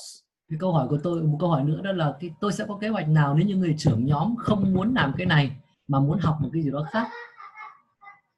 There are some churches that are very strict and will not let that happen. There are some churches that are very lenient. Có một số hội thánh thì rất là nghiêm khắc và không cho phép cái chuyện như vậy xảy ra. Nhưng có hội thánh khác thì lại dễ dãi hơn. So is my approach strict? Is my approach lenient? Vậy cái cách tiếp cận của tôi là gì? Cách tiếp cận của tôi là nghiêm khắc, khắt khe hay là tương đối dễ dãi? Here's a really hard question. At what point will I reconsider this approach? Và đây cũng là câu hỏi rất quan trọng này. Đến lúc nào thì tôi sẽ xem xét lại cái cách tiếp cận này? Tôi sẽ xét lại cách tiếp cận này. I want to pause here and give you an example from my church. Tôi sẽ dừng lại đây một chút và tôi muốn đưa ra ví dụ ở trong hội thánh của chúng tôi. So we have our pastors preach the sermon on Sunday and then we discuss discussion questions in our groups. Chúng tôi có mục sư giảng bài giảng vào Chủ nhật và chúng tôi thảo luận trong nhóm nhỏ. The issue we're having is that we have one person write discussion questions. Vấn đề chúng tôi gặp phải đó là chúng tôi có một người viết ra cái câu hỏi thảo luận. But we have 5 preachers preaching on Sundays. Nhưng mà có 5 người giảng đạo giảng vào ngày Chủ nhật. They all share the same 3 points. Tất cả 5 người đó đều cùng chia sẻ 3 ý cả, 3 điểm cả. But sometimes they change them at the last minute because they feel the Spirit say change it. Yeah. Nhưng mà đôi khi họ đến phút cuối thì họ lại thay đổi cái điểm đó, tại vì họ cảm nhận là Đức Thánh Linh nói với họ, hướng dẫn họ là phải thay đổi. Which is okay, but we have already written the discussion questions. Cái việc họ thay đổi thì cũng tốt thôi, chỉ có vấn đề là chúng tôi thì đã viết ra soạn trước cái câu hỏi thảo luận rồi. So we've had small group leaders come to my office and say, the discussion questions don't match the sermon. Và thế là có những người trưởng nhóm đến với văn phòng của chúng tôi và nói rằng cái câu hỏi thảo luận mà các anh đưa ra đâu có hợp với lại cái bài giảng đâu. And I'm just embarrassed and I say, I am so sorry. I will try to do better next time. Yeah. Và tôi rất ngại và tôi nói rằng ôi tôi xin lỗi nhé, tôi sẽ cố gắng tốt hơn lần sau. It makes my team very, very angry. Và cái đó khiến cho đội ngũ của tôi cũng rất là bực bội. So the dilemma that we're in is we need to change. Và đến cái mức độ là chúng tôi thấy rằng chúng tôi cần phải thay đổi. We have to have a different approach to content. Chúng tôi cần phải có cái cách tiếp cận khác đối với cái nội dung học trong nhóm nhỏ. It's an important question, and associated with that is, do you have permission to make that decision? Và đây là một cái câu hỏi quan trọng. Đồng thời có một vấn đề liên quan nữa là bạn này còn có được ủy thác, bạn có được quyền làm cái quyết định đó hay không nữa cơ. So in our situation, I have permission. I get to make the decision. Ở trong tình huống của tôi thì tôi được phép, tôi có khả năng làm quyết định này. So based off of what we're learning tonight, when I make that decision, guess which questions I'm asking? Và dựa trên những cái câu hỏi mà chúng ta vừa nói trong buổi sáng ngày hôm nay, thì khi tôi mà phải làm cái quyết định như vậy, thì các bạn có đoán được là một số cái câu hỏi mà tôi sẽ đặt ra để cân nhắc khi làm quyết định là như thế nào không? What are my goals? Mục đích của tôi là gì? What is the scope of our small groups? Phạm vi của cái nhóm nhỏ của chúng tôi là gì? Who are my group members? Các thành viên trong các nhóm nhỏ của chúng tôi là ai? What are my methods? Phương pháp của tôi là gì? And what are my environments? Và môi trường của tôi là như thế nào? I'm going back to my curriculum plan. Tôi sẽ lại phải quay lại với cái kế hoạch cho chương trình đào tạo của mình. So leveraging the tools of learning, or leveraging what we know about learning to answer these questions is super, super important. Yeah. Cho nên áp dụng những cái gì chúng ta đã học khi trả lời những câu hỏi này là rất quan trọng. Are there any questions on that? Các bạn có câu hỏi nào về vấn đề này không? So in your case, in the end, what decision, what kind of decision that you took? There has been no decision yet. No. I haven't made the decision yet. Still. So just to tell you, 2 weeks ago, it was 2 weeks ago, my pastor came in and asked how we're doing with our content. And I told him, Pastor, we have to change. And he went, what? And I told him the issue we're having. And he said, oh my goodness, this is a big decision. And so where we stand is we're going to start the process of answering these questions and picking a new approach. Tôi có hỏi thầy tò mò một chút là thế cuối cùng thì ở hội thánh của thầy đã đưa ra quyết định như thế nào, thì thầy trả lời là thực ra bây giờ vẫn đang cân nhắc và chưa đưa ra quyết định. Cách đây 2 tuần thì mục sư có đến gặp thầy và thầy nói với mục sư là đấy, chúng ta có cái vấn đề như thế và tôi nghĩ rằng là cần phải thay đổi. Thế thì mục sư nói rằng đây cũng là vấn đề lớn đấy, cho nên chúng ta sẽ cùng cân nhắc, và chúng tôi cũng bây giờ đang trong cái quá trình cân nhắc để trả lời những cái câu hỏi này, để chọn cái cách tiếp cận cho nó thích hợp đối với cái hoàn cảnh hiện tại. Let's see if there's one more question before we take a break. Tôi sẽ muốn nghe thêm một câu hỏi nữa nếu sinh viên có, sau đó chúng ta sẽ nghỉ giải lao. Ví dụ giả sử như là ví dụ mình đang hình thành các nhóm nhỏ chẳng hạn, vậy thì là có phải tất cả những nhóm nhỏ này thì đều sẽ phải theo cái khải tượng này, mục tiêu của mà hội thánh đã đề ra ngay từ ban đầu, đúng không? Hay là các nhóm nhỏ này sẽ tự đưa ra khải tượng riêng của mình, mục đích riêng, rồi cái việc riêng. When we have a network of different small groups, so all small groups have to follow the vision and the goals of the church, or each individual groups has their own vision and goals. Và như vậy thì có nghĩa là phải các cái cách thức tổ chức rồi tài liệu mình cũng phải soạn riêng cho những cái nhóm đấy, hay là mình cứ chỉ soạn cho cái hướng chung cho hội thánh đi, hay là phải soạn cho những cái nhóm nhỏ kia họ sẽ tự phải tài liệu riêng, hay là mình phải lo hay gì đấy? So we should take care for the contents for every group differently, or we will let them go, let them choose. So he's asking, do we let them choose by themselves or take care of it all? Yeah, or even the vision of each group is different or the same in the church. Well, if your model is a cell group model, you can, and you'll read this in the textbook, you'll get a little more structure. And from my understanding of the cell church, is it's tightly controlled by the centralized staff pastors. And so in that model, it would be you take care, the vision is for all groups. However, how those groups accomplish the vision would be different for every group. So the statements, the organizing principle is kind of that centralized framework, so to speak, that helps all groups go in the same direction.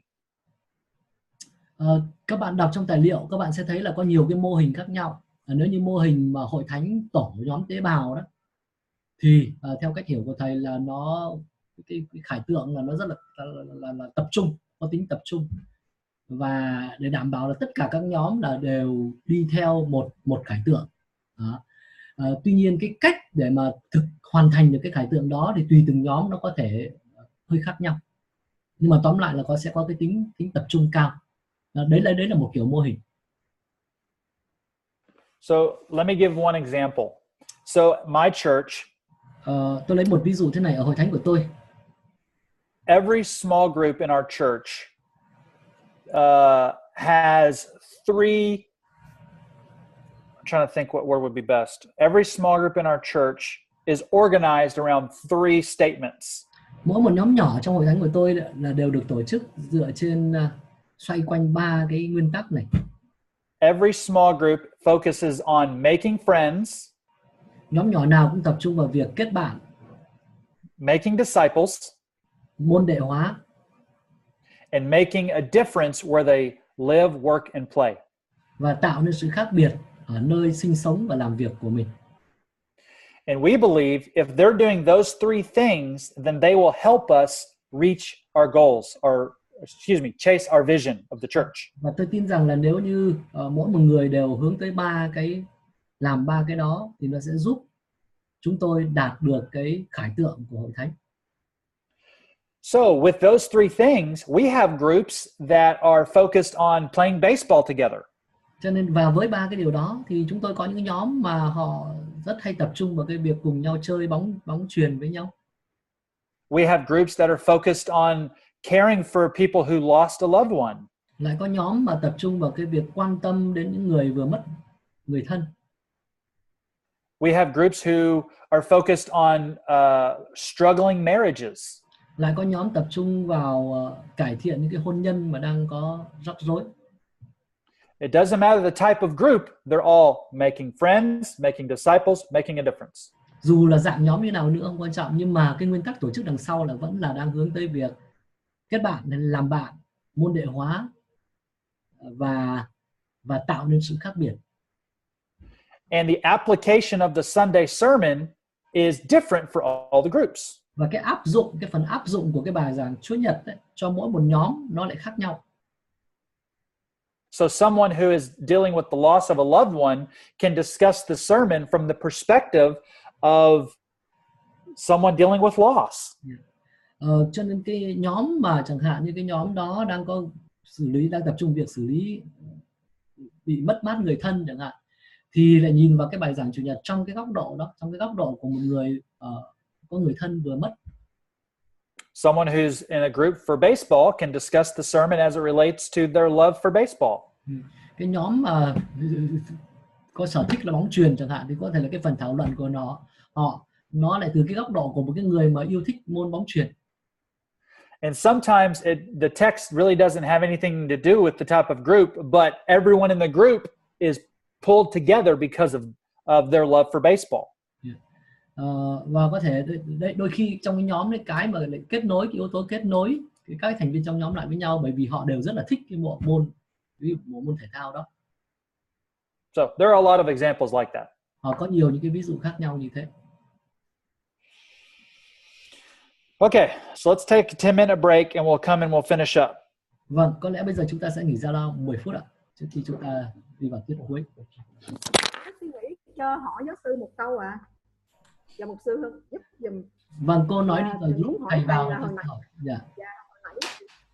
Hồi nãy thầy có nói là cái cách mà tiếp cận với các học viên đó, rồi vì sau đó mình phải dừng lại để đánh giá thử là cái việc tiếp cận của mình đó có thích hợp hay không để mình thay đổi cái kế hoạch giảng dạy của mình. Thì như vậy hỏi thầy thì đến lúc nào, tại vì ở trong hội thánh của thầy thì nó có những cái thái độ người ta biểu hiện ra, rất là cụ thể, là người ta nói những cái câu hỏi thảo luận đó nó không có phù hợp với bài giảng, hoặc là bài giảng nó không ăn nhập gì với cái câu hỏi thảo luận, thì thầy dừng lại và thầy xem xét để thầy thay đổi cái kế hoạch. Nhưng mà bây giờ ở trong cái tình trạng thực tế, ví dụ như mình gặp một cái trường hợp là mình đưa ra một cái chương trình môn đệ hóa, nhưng mà mọi người thì vẫn cứ học, vẫn cứ thảo luận, vẫn cứ ủng hộ, nhưng mà mình thấy nó không có hiệu quả, nó không có cái sự thay đổi, cho nên là mình muốn dừng lại. Thì có thể là thầy có thể chia sẻ thêm một cái kinh nghiệm của thầy là khi nào thì mình đang dừng để mình cải thiện lại cái kế hoạch giảng dạy của mình. Okay. Ý anh cũng hỏi luôn xem là Vâng, chút nữa thầy vào rồi tôi sẽ hỏi ạ. Các loại nhóm khác nhau và các mô hình độ tuổi khác nhau.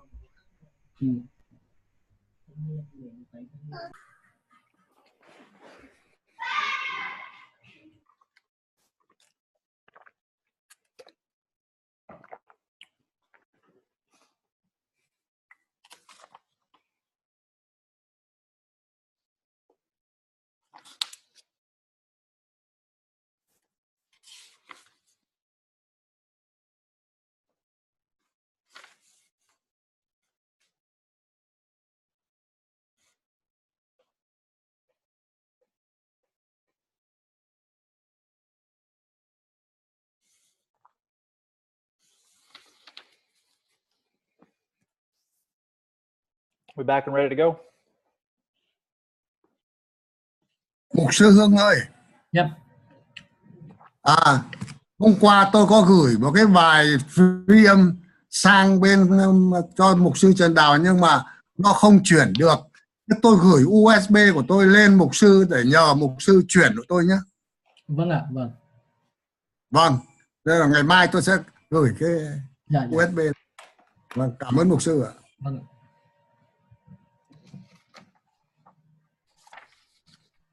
You can go ahead. Okay. So this last section for our class today, we'll be introducing the idea of models. So it's under the section of group format. Các câu hỏi một chút nữa lúc cuối giờ rồi tôi sẽ, nếu mà tôi quên thì sinh viên nhắc lại nhé. Dạ. Còn bây giờ trong cái tiết cuối này thì thầy muốn trình bày về cái hình thức, cái thể thức nhóm.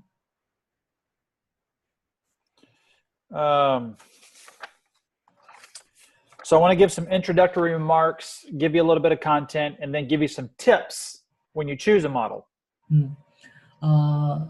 Tôi sẽ có phần giới thiệu này, cái phần trình bày về nội dung này, và sau đó đưa ra một vài cái lời khuyên khi các bạn lựa chọn một cái mô hình như thế nào.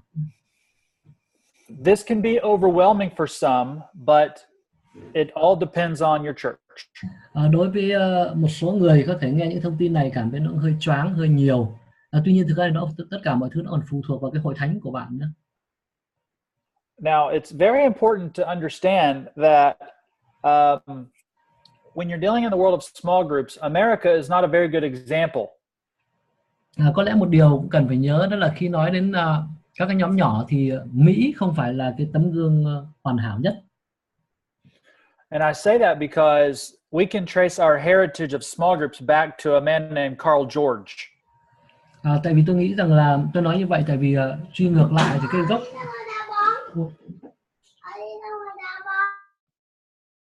who went to see Pastor Cho in Korea. Tại vì nếu mà truy ngược lại thì cái gốc của các nhóm nhỏ có một người đó là người có tên là, what is the name of the person again? Pastor Cho, Yongji Cho. Before that. Carroll George. Carroll George, right? Yeah. Yes. And then Yonggi Cho. Yes, Yonggi Cho. Vâng. He went to a conference on cell groups. Và cái người Mỹ đó, cái tên Carroll, ông tên là Carroll, ông đã đến tham dự cái hội nghị về nhóm nhỏ của chỗ mục sư Yonggi Cho. And he heard about rapid cell multiplication that you'll be reading about in your textbook. Và ông nghe về cái mô hình nhân rộng rất là nhanh chóng của hệ thống nhóm nhỏ của Thánh Yonggi Cho mà các bạn sẽ đọc về cái điều đó ngay trong sách giáo khoa các bạn sẽ đọc. And he did not think that it would work in America, so he made some adjustments. Và tuy nhiên khi mà tham dự hội nghị như vậy thì ông không nghĩ rằng là cái mô hình như vậy áp dụng một cách y nguyên nó sẽ thích hợp cho Mỹ. Vì vậy cho nên ông đã có một vài điều chỉnh. And those adjustments have taken on a life of their own, and now there are 10 to 12 different types of small groups or small group models out there because of him. Và những cái sự điều chỉnh đó cuối cùng nó dẫn tới việc là chúng tôi hiện tại giờ ở Mỹ là có khoảng 10 đến 12 cái mô hình nhóm nhỏ khác nhau. Meanwhile, the rest of the world, the rest of all of the countries that practice groups practice primarily cell groups. Trong khi đó thì tất cả các nơi khác trên thế giới, những cái nơi mà có nhóm nhỏ thì thông thường thì tôi thấy rằng là họ đều thực hành hệ thống nhóm tế bào. I of course can't speak for Vietnam, but I would imagine that there are a number of churches that practice cell groups in Vietnam. Tất nhiên tôi không thể biết rõ và nói về Việt Nam được, nhưng mà tôi cũng đoán là chắc là cũng có một số hội thánh mà thực hành hệ thống nhóm tế bào. So since this is an introductory course, my job is to make you aware of the different models that are out there. Và vì đây là một cái khóa mang tính nhập môn, cho nên công việc của tôi đó là để cho các bạn làm quen, thấy để các bạn biết rằng thực ra là nó cũng có nhiều cái mô hình nhóm ở trên thế giới ngày nay. So when we consider what a small group ministry model is, there is a definition I want to give you. Và khi nói về việc là cái mô hình nhóm nhỏ là gì thì cũng có một cái định nghĩa mà tôi muốn trình bày với các bạn. Part of this definition has the phrase ministry design feature. Một phần của cái định nghĩa đó nó có cái đặc điểm của thiết kế cho mục vụ. What do you mean by that? So ministry design features are the sections on the ministry action plan. Thì cái nét đặc điểm về thiết kế mục vụ ấy, nó có liên quan đến cái phần kế hoạch hoạt động, kế hoạch thực hiện cho mục vụ. So the definition of a small group ministry model is a way of organizing those design features to accomplish the purpose. Thì cái định nghĩa ở đây đó là cái cách thiết kế để mục vụ đạt được những cái để mục vụ có được cái đặc điểm mà mục đích của chúng ta đề ra đó. When you think about a car, you ask yourself, what are the parts that make up the car? Chẳng hạn khi chúng ta nghĩ về một cái xe hơi, để chúng ta có thể đặt ra câu hỏi là có những cái thành phần nào để tạo nên một cái xe hơi? There is an engine, there are doors, có there động are cơ, steering wheels, có cửa, có bánh lái, có vô lăng. There are seats, there are tires, there is a trunk. Có ghế ngồi, có lốp xe. All of those are features of the car. Đó là những cái thành phần hay là những cái cấu phần của một cái chiếc xe hơi. Without those features, you have no car. Không có những cái linh kiện, không có những cái cấu phần đó thì bạn sẽ không thể có cái xe hơi được. So on your ministry action plan assignment, nên trong cái bài tập về kế hoạch thực hiện mục vụ đó, I have given you the ministry design features that make up all models. Tôi đã cho các bạn những cái cấu phần, những cái thành phần của cái mục vụ nhóm nhỏ, mà kể cả mô hình nào đi nữa thì nó đều phải bao gồm những cái đó. So I encourage you to take a look at that, and that will help this content make a little bit more sense to you if you have questions. Và tôi khích lệ các bạn hãy xem kỹ cái phần đó, thì khi đó chúng ta cũng sẽ hiểu rõ hơn về cái nội dung đang trình bày ở đây. And there are important questions that I think models can help us answer. Nhưng mà có một số những câu hỏi quan trọng mà tôi nghĩ rằng việc có một mô hình ấy, nó cũng sẽ giúp cho chúng ta trả lời được. Questions such as, can the church still make disciples without a small group model? Chẳng hạn như câu hỏi là liệu một hội thánh có thể vẫn làm được cái công việc môn đệ hóa mà không có mô hình nhóm nhỏ không? Can the church, or excuse me, without a model, what happens to the church? Nếu không có cái mô hình đó thì điều gì xảy ra với hội thánh? Are there particular models that are more valuable than the others? Có cái mô hình cụ thể nào là có giá trị hơn những cái mô hình khác không? And of course, all of those are subjective questions. Mà tất nhiên tất cả những câu hỏi đó đều mang tính gợi ý. But I think they're crucial if we are to ever accomplish the goal of small groups. Nhưng mà tôi nghĩ rằng cái điều quan trọng hơn cả nữa đó là liệu chúng ta có đạt được mục đích cho nhóm nhỏ không? Something you might do on your own time is go to this website. Một điều mà các bạn có thể làm khi có thời gian đó là đến cái website, truy cập cái website smallgroups.com. Tên của nó trong tiếng Anh là smallgroups.com /build nhóm nhỏ.com build /models. Gạch ngang nữa là mô hình. I'll write it down. Can you write that? Thầy sẽ viết ở trên bảng này, anh chị em có thể theo dõi. Ai mà biết tiếng Anh có thể vào để truy cập. Build gạch ngang models.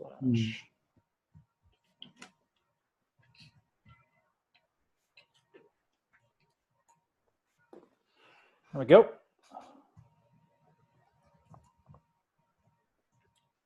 smallgroups.com /build /models.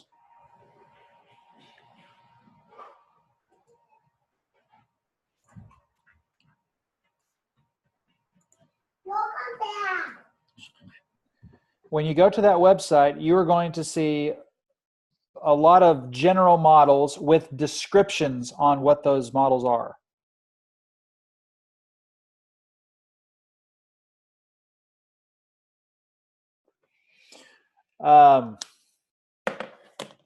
Bạn truy cập vào đó thì các bạn sẽ nhìn thấy nhiều, tham khảo được thông tin về nhiều những cái mô hình cụ thể. I'm going to read you a list of the type of models that are out there just so to give you an awareness. We won't go into detail for every one of them. Tôi sẽ đọc một cái danh sách các cái mô hình để các bạn biết rằng là thực ra nó có rất nhiều mô hình như thế thôi, chứ chúng ta sẽ không đi vào chi tiết. There are open small groups. Thứ nhất là có những cái nhóm nhỏ mở. And these are anyone can join at any time. Đó là nhóm mà ai cũng có thể gia nhập bất cứ lúc nào. Đấy là dạng nhóm. There are closed small groups. Lại có những nhóm đóng.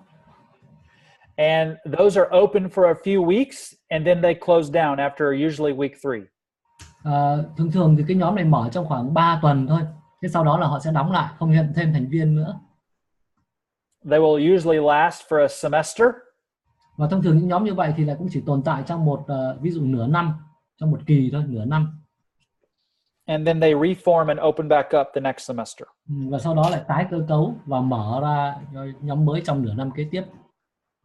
There are of course cell groups focused on evangelism and multiplication, discipleship.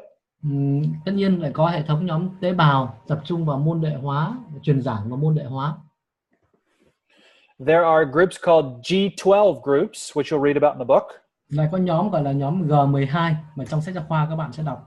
Cũng có thể These groups are focused on the same thing as cell groups, but with the eye towards building leaders. Cái hệ thống G12 ấy, thì nó thực ra nó cũng khá là giống với hệ thống nhóm tế bào, nhưng mà G12 thì lại chú tâm đến cái việc gây dựng những trưởng nhóm mới.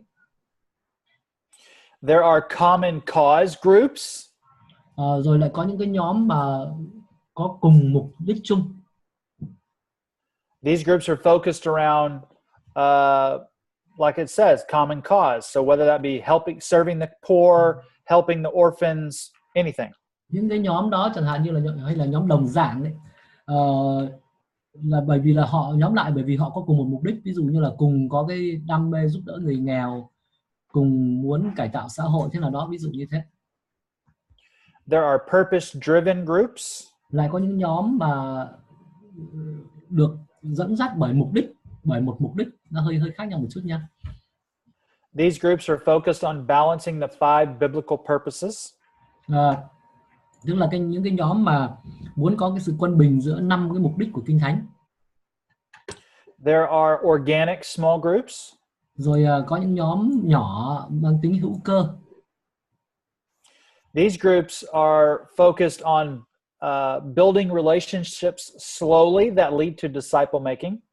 Ám chỉ đây là những nhóm mà xây dựng mối quan hệ một cách từ từ, chậm rãi thôi, nhưng mà với một cái mục tiêu dài hạn là để môn đệ hóa. There are host groups.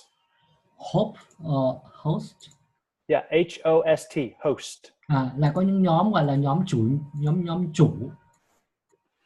And these groups are focused on grabbing literally a couple of friends and let's see, it's grabbing a couple of friends for a brief period of time. What do you mean by grabbing your friends? Okay, so in a host group, you have a sermon series. Let's say it's on 40 days of prayer, like Saddleback. Mm-hmm. And they would say, if you want to come and grab this bag, all of the materials, all of the Bible study materials are in this bag, and you need to find a couple of friends and y'all can go through this series together. Okay. Tức là hình thức đó là như thế này, đó là chẳng hạn đấy, ví dụ hội thánh nhà Saddleback, chẳng hạn cái hội thánh của Rick Warren ấy, có một cái chương trình gì đó trong 40 ngày. Đó, thì họ sẽ huấn luyện những người nào mà muốn học cái chương trình này, và bạn tập hợp khoảng 2-3 người bạn hay một vài người bạn của bạn đến và cùng học về cái đó trong một cái thời gian nhất định. Có những cái nhóm theo cái kiểu hình thức giống kiểu hơi giống dự án, có một cái trong một cái giai đoạn nhất định nào đó, có hình thức nhóm kiểu đó nữa. There's also missional communities. Rồi là có những cái cộng đồng sứ mệnh, nhóm nhỏ nhưng mà là cộng đồng sứ mệnh. And these groups are focused on targeting a specific area in their town, serving those in the town. Và những nhóm này tập trung vào một cái lĩnh vực nào đó, một cái lĩnh vực đang có vấn đề nào đó trong cái địa phương của họ, trong cái cộng đồng của họ. So most of these groups you have in America, I am just unaware that many of these exist in other countries. Và như vậy có rất là nhiều nhóm như vậy tại Mỹ mà tôi không biết là ở các đất nước khác thì có tồn tại những cái nhóm như thế hay không. The majority of the ones I'm aware of, it's house churches and cell groups that are mostly around the rest of the world. Africa, Asia, Europe.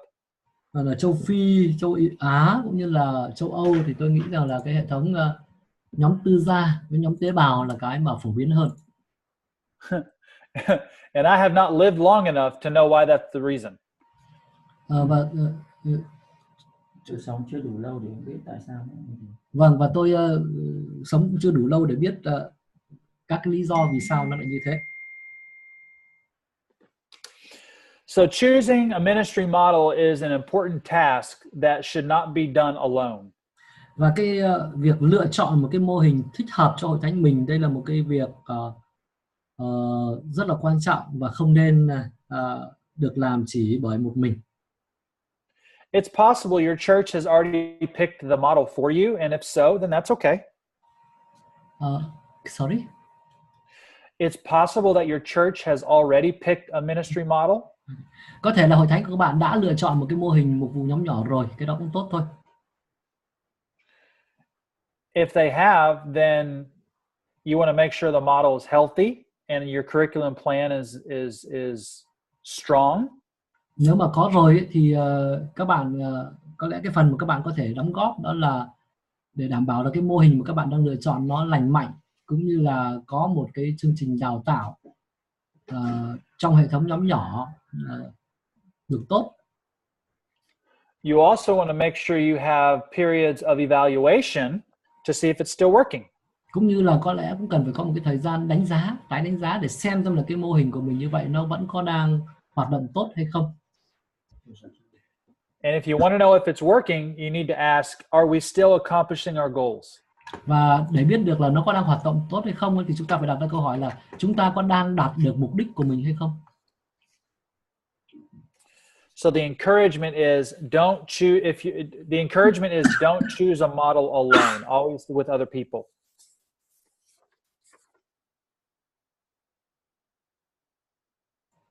Và cái sự khích lệ của tôi đó là khích lệ của tôi đó là cho các bạn đó là đừng làm cái việc lựa chọn mô hình này một cách đơn lẻ, mà đôi khi cần cái sự cộng tác của nhiều người để ra cái quyết định này. I was in a church one time and I found someone smarter than me who was a lawyer and he helped me pick a model. Đấy, tôi có lần như đã kể tôi trong hội thánh và tôi tìm thấy có một vị luật sư giỏi hơn tôi và chính anh ấy đã cùng với tôi giúp đỡ tôi trong việc lựa chọn mô hình cho thích hợp. We worked through the questions chúng tôi and made our decision. trả lời cho những câu hỏi và sau đó đưa ra quyết định. So I want to give you some tips as we close out our time. Và tôi cũng muốn đưa cho các bạn một vài cái lời khuyên trong khi chúng ta chuẩn bị kết thúc thì giờ học. And my first tip is determine if your desired model helps you chase your vision. Một trong lời khuyên đó là phải xem xét xem là cái mô hình mà bạn đang định áp dụng đó nó có giúp các bạn đạt được cái khải tượng hay không. Now this assumes that you've done your homework and you know which models are out there. Đặt câu hỏi như vậy ám chỉ là bạn đã phải là làm bài tập về nhà rồi, tức là để biết là có những cái mô hình như thế nào. And this assumes that you know who the thought leaders are, or you know who the thought leaders are in the field of small groups. Cũng như bạn biết được là ai là những cái người mà đi đầu trong cái lĩnh vực nhóm nhỏ. And if you live outside of America, this man is a thought leader, Joel Comiskey. Mỹ chẳng hạn thì John Comiskey có lẽ là cái người đi đầu tiên phong trong cái lĩnh vực nhóm nhỏ. In fact, he has written many books that have shaped how people perceive and think about cell groups. Thực ra ông là người đã viết nhiều sách, nó thậm chí là góp phần định hình và thậm chí là thay đổi cái cách nghĩ của nhiều người ở tại Mỹ về nhóm nhỏ. And if you would like to know more thought leaders, then just look at the bibliography in the syllabus. Và nếu như các bạn muốn biết thêm về một số những cái người tiên phong trong lĩnh vực này nữa, đặc biệt về mặt tư tưởng, thì trong cái danh mục các sách tham khảo các bạn cũng có thể thấy. Now the thing to remember when you're choosing a desired model, or when you're choosing a model, is there are a list of strengths and a list of weaknesses. Khi các bạn lựa chọn một cái mô hình thì cũng hãy lưu ý là phải có cái danh sách ưu và khuyết của mỗi một cái mô hình. List of strengths and list of weaknesses. Every single model has a list. Mô hình nào cũng đều có một cái danh sách của điểm mạnh và điểm yếu. And your job is to choose the list of weaknesses you can live with. Và việc của các bạn là phải lựa chọn cái danh sách những cái khuyết của cái mô hình đó mà các bạn thấy rằng mình có thể chấp nhận được, hội thánh mình chấp nhận được. There is no perfect model. Vì không có mô hình nào là hoàn hảo cả. And usually the reason is because people are involved. Và lý do tại sao mô hình nó không hoàn hảo là bởi vì là có con người tham gia. So a guiding question you can ask yourself when you're looking at your model is, can this model help me chase my vision? Cái câu hỏi hướng dẫn đặt ra khi mà bạn lựa chọn mô hình đó là cái mô hình này có giúp tôi theo đuổi cái khải tượng hay không? All right, the next tip. Rồi cái lời khuyên tiếp theo. Make sure to include the necessary ministry design features and then fit it to your church. Hãy đảm bảo là phải bao gồm được tất cả những cái cấu phần của mục vụ và nó thích hợp cho hội thánh của bạn nữa. Những cái nét đặc điểm của mục vụ thích hợp với hội thánh của bạn. And usually this is done on a white sheet of paper with you writing with a pen. Just writing it out. Tôi làm cái điều này thông qua cái việc là chính bạn viết cái đó ra trên một tờ giấy.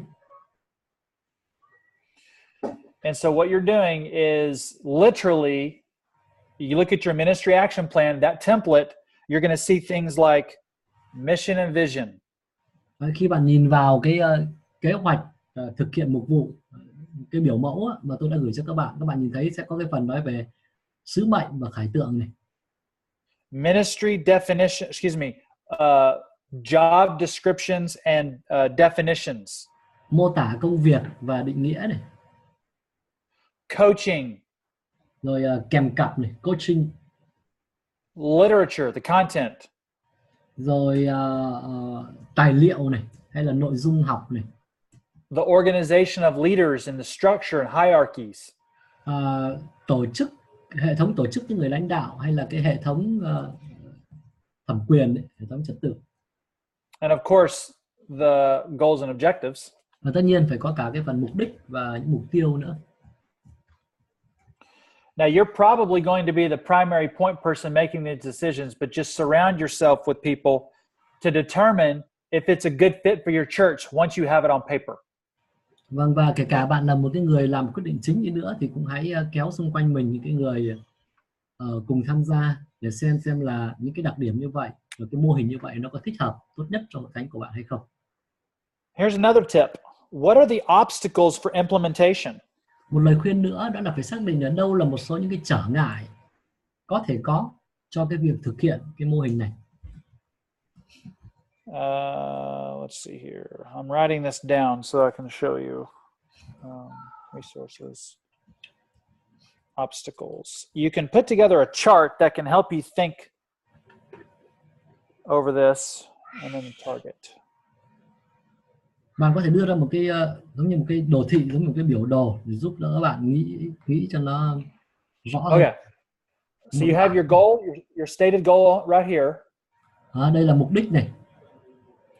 And you can literally fill in the blanks of what resources you have. Rồi bạn đề vào đây là đâu là những cái nguồn tài liệu bạn có này. So let's make it real for us. So our goal is to increase attendance by 30% from yesterday. Remember, 30%. Là mục đích là để gia tăng cái số lượng, gia tăng cái tỷ lệ tham gia vào các nhóm tế bào lên 30%. So the resources are, we have our pastor support. Nguồn lực hay là lợi thế ở đây là đó là thứ nhất là chẳng hạn như là chúng ta có mục sư, có sự hỗ trợ của mục sư, ủng hộ của mục sư. We have motivated small group leaders. Có những cái người trưởng nhóm rất là đang hào hứng, rất có động lực. We have a helpful book. Rồi chẳng hạn như có những cái sách rất là hữu ích. On a helpful book on evangelism and inviting to small group. Về việc truyền giảng và mời người đến nhóm nhỏ. So that's here, and then we move over here and we have obstacles. Và chuyển sang phần này chúng ta đề ra những cái trở ngại có thể có. So what could slow us down? Cái gì khiến chúng ta có thể sẽ bị đi chậm lại? Maybe an obstacle could be our pastor's schedule. Cái trở ngại có thể là đó là mục sư rất bận hay là thời khóa biểu của mục sư. Or small group leaders not coming to the training. Hoặc là gì đây, trưởng nhóm nhỏ không chịu đến huấn luyện. And so you have those, but then you have your plan to overcome those. So if that's our obstacle, how are we going to fix it? Đó bạn đề ra cái kế hoạch để vượt qua cái trở ngại. Nếu có vấn đề như vậy thì sẽ phải giải quyết vấn đề như thế nào? And then what is our target goal? Like when will we this done by? Like what's our deadline? Cái nữa đó là mục đích nhắm tới hay là cái niên hạn đấy. Lúc nào thì chúng ta phải giải quyết xong cái vấn đề này. Nó có phải có yếu tố thời gian để đề ra.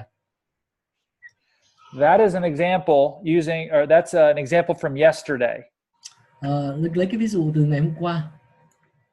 You could do the same thing when you're talking about a model and picking a model. The same process. Bạn cũng có thể làm cái điều giống hệt như vậy khi mà chúng ta nói về mô hình. Cái quá trình nó giống hệt vậy thôi. So you got to ask yourself, what are my obstacles to get this thing implemented? Một vài cái trở ngại khiến tôi có thể không thực hiện được cái kế hoạch này là gì? All right, once that's done, here's another tip. You want to go and show it to those flag wavers we talked about yesterday, people who are invested. You mean show to whom? Show to those who are passionate. Okay. Those who are passionate about small groups. Okay. Vâng, và một cái lời khuyên nữa đó là sau khi mà đã đưa ra được cái mô hình như vậy thì hoặc là kế hoạch mục vụ như vậy đó thì một cái lời khuyên là các bạn nên cho những cái người mà đam mê về cái mục vụ nhóm nhỏ xem cái mô hình hay là cái kế hoạch của bạn. So I want to encourage you. This piece of information is very important. Tôi muốn khích lệ các bạn là cái chút thông tin này rất quan trọng này. Sometimes pastors can get so committed to their model, it drives people away. Đôi khi một mục sư có thể quá cam kết với lại cái mô hình của mình và cái việc đó nó khiến đẩy xa người khác. And the reason is because the people who are passionate may have a different idea or an adjustment, and the pastor says no. Đó là bởi vì đôi khi có một số những người cũng rất đam mê với công tác này, họ có thể có cái cách tiếp cận hoặc cái ý tưởng hơi khác một chút, và vị mục sư nói rằng không. So be willing to change, be flexible. Cho nên các bạn cũng hãy sẵn sàng thay đổi, cũng hãy biết linh động. You must have their support or you will not succeed. Bởi vì các bạn cũng rất cần sự hỗ trợ, sự ủng hộ của họ, nếu không sẽ không thành công được. So once you've done your research and you've selected your ministry model, và khi các bạn đã thực sự tìm hiểu rồi và lựa chọn cái mô hình mục vụ của mình rồi, you've talked to those who are passionate and it's time to communicate it to the church. Bạn nói điều đó với những cái người đam mê trong công tác này, và sau đó đến lúc để truyền đạt cái điều đó cho hội thánh, truyền thông. And the tip is to find people in your church who have occupational skills. Và cái lời khuyên của tôi trong khía cạnh truyền thông này đó là hãy tìm trong hội thánh của bạn những người mà có kỹ năng nghề nghiệp. For example, if you want to have a logo printed or a new piece of artwork for the ministry. Lấy ví dụ chẳng hạn như bạn muốn có một cái logo mới. Then you want to find someone in your church that is in the marketing industry who can help you. Thì hãy tìm người trong hội thánh của bạn mà có thể là có cái kỹ năng về marketing, là người có thể giúp đỡ bạn. If you have a leader who's being stubborn and not really understanding why we should have this ministry model. Nếu như các bạn gặp phải một cái người lãnh đạo mà nói chung là cứng đầu, không hiểu là vì sao chúng ta cần phải có cái mô hình mục vụ như thế này. Then you want to find people in your church who are in sales and can teach you how to sell something. Tìm được một cái người nào đó mà có nghiệp vụ bán hàng ở trong hội thánh các bạn để giúp chúng ta bán cái gì đó. Ở đây thực ra là ám chỉ để thuyết phục được cái người kia về cái mô hình mà chúng ta đang muốn thực hiện. There is a famous story in America of a church called Willow Creek. Có một câu chuyện rất nổi tiếng về một cái hội thánh ở tại Hoa Kỳ, hội thánh Willow Creek, hội thánh của Bill Hybels. Bill Hybels is the pastor. Bill Hybels là mục sư của cái hội thánh đó. Ông và he tells this story of his church needing help with big decisions. Ông có kể cái câu chuyện về khi một hội thánh của ông cần được trợ giúp để làm một quyết định lớn. But all of the pastors on his staff came to him and said, we found no one to help us. Và tất cả các mục sư trong mục sư đoàn của ông đến và nói rằng chúng tôi không tìm được ai giúp cả. And the problems had to do with big budgets and buildings and personnel. Cái vấn đề mà họ đang phải giải quyết nó có liên quan đến cả ngân sách, nó kéo theo ngân sách rất là lớn, thậm chí là cơ sở, tòa nhà, rồi là đội ngũ nhân sự đó. Tóm lại đây là quyết định rất lớn. Complex problems that had to do with expanding their facilities and reaching the community. Nó có liên quan đến cái việc tái cơ cấu cả cái cơ sở của họ để chinh phục cộng đồng. So Bill on a Sunday morning talked to his church. Và buổi sáng Chủ nhật thì mục sư Bill nói chuyện với hội thánh của mình. Now this church has around 20,000 people that come on weekends. Hội thánh của ông ấy là có khoảng 20.000 người nhóm lại vào cuối tuần. And it's in Chicago. Ở tại Chicago. He said, many of you here go work downtown Chicago and make important decisions every day. Và ông đã nói câu như thế này, là rất nhiều người trong các bạn ngồi đây, các bạn làm việc ở trung tâm của Chicago và mỗi một ngày các bạn đều phải làm những cái quyết định rất là quan trọng. You're working in big companies on skyscrapers, helping companies earn hundreds of million dollars a year. Các bạn đang làm việc những cái công ty rất là lớn giúp cho những cái công ty đó đạt được lợi nhuận hàng trăm triệu đô la mỗi năm. You work through complex problems to help the company expand and reach their customers. Các bạn đã phải giải quyết rất nhiều những vấn đề phức tạp để giúp cho công ty của các bạn được mở rộng và chinh phục được khách hàng. Yet surprisingly, when you come to church on Sunday, you refuse to help but rather sit in your chair. Vậy mà thật ngạc nhiên là khi các bạn đến nhóm hội thánh vào Chủ nhật thì các bạn lại không chịu giúp đỡ và chỉ ngồi thế thôi. do you think that God gave you the gifts that you have to fill your pockets with money or to expand the kingdom of God? Các bạn có nghĩ rằng là Đức Chúa Trời ban cho các bạn cái khả năng, cái ơn đó là chỉ để gia tăng lượng tiền trong túi, hay là còn để mở rộng vương quốc của Đức Chúa Trời? So that's kind of a paraphrase. So diễn ý ở đây, cái ý là như thế. And the response was people realized that they could actually help the church. Và cái đáp ứng của dân sự lúc bây giờ đó là tự nhiên người ta nhận ra rằng họ có thể giúp đỡ hội thánh by using the skills they use every day. Bằng việc sử dụng những cái kỹ năng mà họ đang sử dụng mỗi ngày.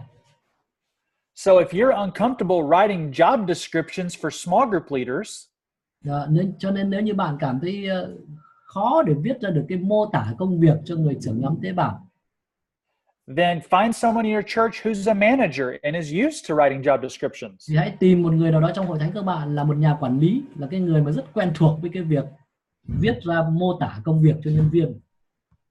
God has perfectly provided everything our church needs to succeed. Tôi tin rằng là Đức Chúa Trời cũng đã chu cấp một cách hoàn hảo, một cách đầy đủ tất cả những gì chúng ta cần thiết cho hội thánh của chúng ta để hội thánh được thành công, để đạt được mục đích của mình. Next tip. Và cái lời khuyên, when you want to launch your model at a major leader training. Khi mà các bạn bắt đầu thực thi hay là khai trương cái mô hình của mình đấy, và có sự huấn luyện cho lãnh đạo, huấn luyện nhân sự. After you've answered all the questions and you figure out how you're going to communicate it, you want to get your leaders together and communicate it. Khi mà các bạn đã trả lời được tất cả những câu hỏi như vậy, xác định được mô hình và xác định được đội ngũ lãnh đạo, nhân sự rồi, thì và truyền đạt cái mô hình đó, truyền đạt nội dung đó. Make sure you provide plenty of time for leaders to ask questions. Các bạn hãy đảm bảo là dành nhiều thời gian để cho những người nhân sự được phép đặt câu hỏi. Many times leaders need several weeks to process the information. Rất nhiều khi là những người nhân sự, những người trưởng nhóm họ cũng phải mất vài tuần để có thể thực sự là tiêu hóa cái thông tin. They need time to talk to each other, talk to their family and determine do they like this or not.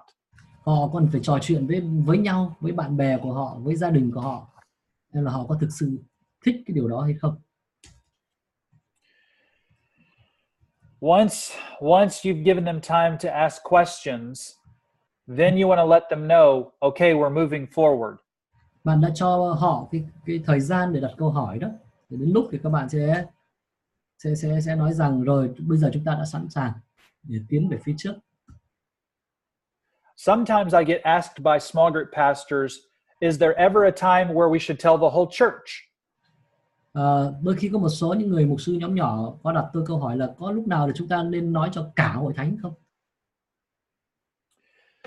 That depends on what model it is. Cái câu hỏi đó nó phụ thuộc vào việc là bạn chọn mô hình nào. Because some models require more explanation than others. Bởi vì có một số mô hình nó đòi hỏi phải được giải thích nhiều hơn. What you want to make sure you can do is that your pastor understands every detail. Nhưng điều quan trọng đó là mục sư của bạn cần phải nắm được mọi chi tiết. Not only understands it, but can be a champion for it. Không chỉ hiểu những cái chi tiết như vậy, nhưng mà thậm chí là cái người mà đi đầu trong khía cạnh đó. Okay, so are there any questions? Vâng, thì có câu hỏi nào không? A student asked a question concerning you mentioned about the time in your church right now, and you think that you should reconsider what the content to use, what the modem to use. But in her case, people may just follow her decision and not showing that, you know, it's not working, but she doesn't see any results, good effects. So how to know that it's a time to change the modem, the content, for example? Sometimes the easiest way to know is to ask them. Yeah. Tôi có vừa trình bày lại cái câu hỏi của cô Xuân Mai cho thầy đấy. Thì cô có hỏi về việc là lúc nào là lúc để mà Đúng không? Làm nào để biết là lúc đến lúc cần phải thay đổi. Thì tôi nói đôi khi là tốt nhất là cái cách dễ nhất là mình hỏi họ. If you have a few leaders, like if you have 20 leaders, 10 leaders, like it's manageable, then what I would do is meet with them personally and just have a conversation. Nếu mà các bạn có cái lượng nhân sự chỉ khoảng 10-20 người, tóm lại là có khả năng gặp riêng được ấy, thì điều tôi sẽ làm đó là tôi sẽ gặp riêng từng người. So our church, we have 190 leaders, and so we're going to have to use a software and do a survey. Hội thánh của chúng tôi là có tới 190 người, cho nên là chúng tôi sẽ phải sử dụng phần mềm để làm một cái cuộc khảo sát. So sometimes asking them, that's one thing. Another thing is just conversations that you have with group members. Sometimes I will go and ask group members just randomly, hey, how do you like the conversation in your small group? How is the study going? Và hoặc là đôi khi lại là một cái cuộc nói chuyện với các thành viên của các nhóm nhỏ. Đôi khi tôi hỏi ngẫu nhiên cho các thành viên trong các nhóm nhỏ và hỏi họ xem là cái tình hình học hay là thảo luận gì đó hay học lời Chúa trong nhóm hiện tại bây giờ anh cảm thấy thế nào? So if I'm hearing on a regular basis that it's not good or they don't feel engaged, then that will make me go, maybe we need to revisit this. Và nếu như tôi thường xuyên được nghe thấy rằng là họ cảm thấy không hứng thú, cảm thấy chả ích lợi gì cả, không muốn tham gia, thì có lẽ đấy là cái dấu hiệu để tôi biết rằng có khi cần phải tính lại rồi. Does that answer the question? Không biết phần đó đã trả lời câu hỏi của sinh viên hay chưa?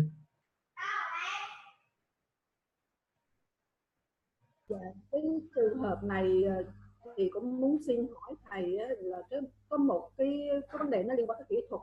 Ví dụ như mình đặt câu hỏi như thế nào để mình có được cái câu trả lời chính xác từ các học viên.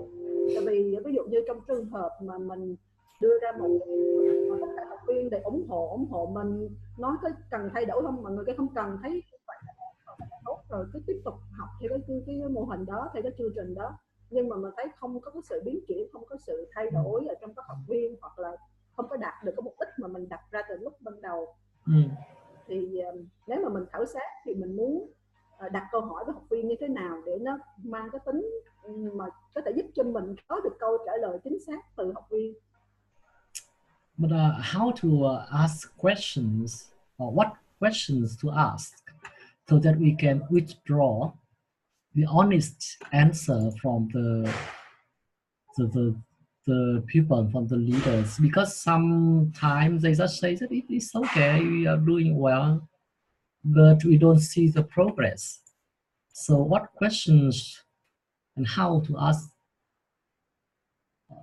Do you have any advice on that so that we can have the exact picture of what is going on? So off the top of my head, some when you're having a conversation, so let's say we're doing this face to face, I might say, I've been thinking of reevaluating our curriculum. Vâng, thì cứ trả lời hứng thế này thôi, bột phát thế này thôi, đó là tôi nghĩ rằng khi mà tôi gặp để trò chuyện những người như vậy thì tôi sẽ nói với họ rằng chúng ta đang muốn tái đánh giá lại cái mô hình hay là cái cách thức của chúng ta. What feedback do you have for me to help make it better?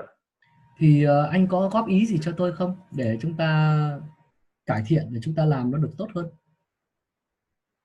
That would be one question. Another is to acknowledge that you think it's not good enough. Một cái nữa có thể đó nghĩ là bạn cũng có thể nói thẳng ra là bạn nghĩ rằng cái mà chúng ta đang làm bây giờ chưa đủ tốt, chúng ta không nhìn thấy tiến bộ, chúng ta không nhìn thấy kết quả. It would be fairly authentic conversation because they may say, "Oh no, it's okay." Tất nhiên cái cuộc nói chuyện như vậy có thể nó cũng sẽ gây phiền lòng một chút, tại vì họ có thể nói rằng không, tôi thấy đang ổn đấy chứ. And then you can respond, "Well, no, I don't think it is. Here's why." Và sau đó bạn có thể đáp ứng là không, tôi không nghĩ rằng nó đang ổn, tại đây là những cái điểm để khiến tôi nghĩ rằng là nó đang không ổn. Bạn nói thật ra. Does that help, or does she want more examples? Không biết một vài cái gợi ý như vậy có hữu ích gì không?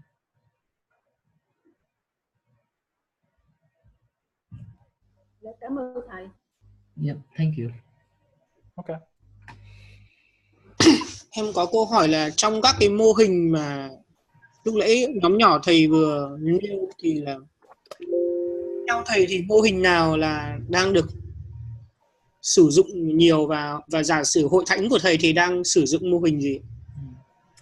What model is the most popular right now, and what model is used by your church right now? At the moment, we use open groups. Hiện tại bây giờ thì chúng tôi đang sử dụng cái mô hình là nhóm mở. It's a bit of a Frankenstein, which, you know, we've kind of taken a little bit of everything, because we have open groups, sermon aligned groups, a little bit of missional community. Thực ra là có lẽ cũng tương đối tổng hợp trong hội thánh của chúng tôi, tại vì chúng tôi có cả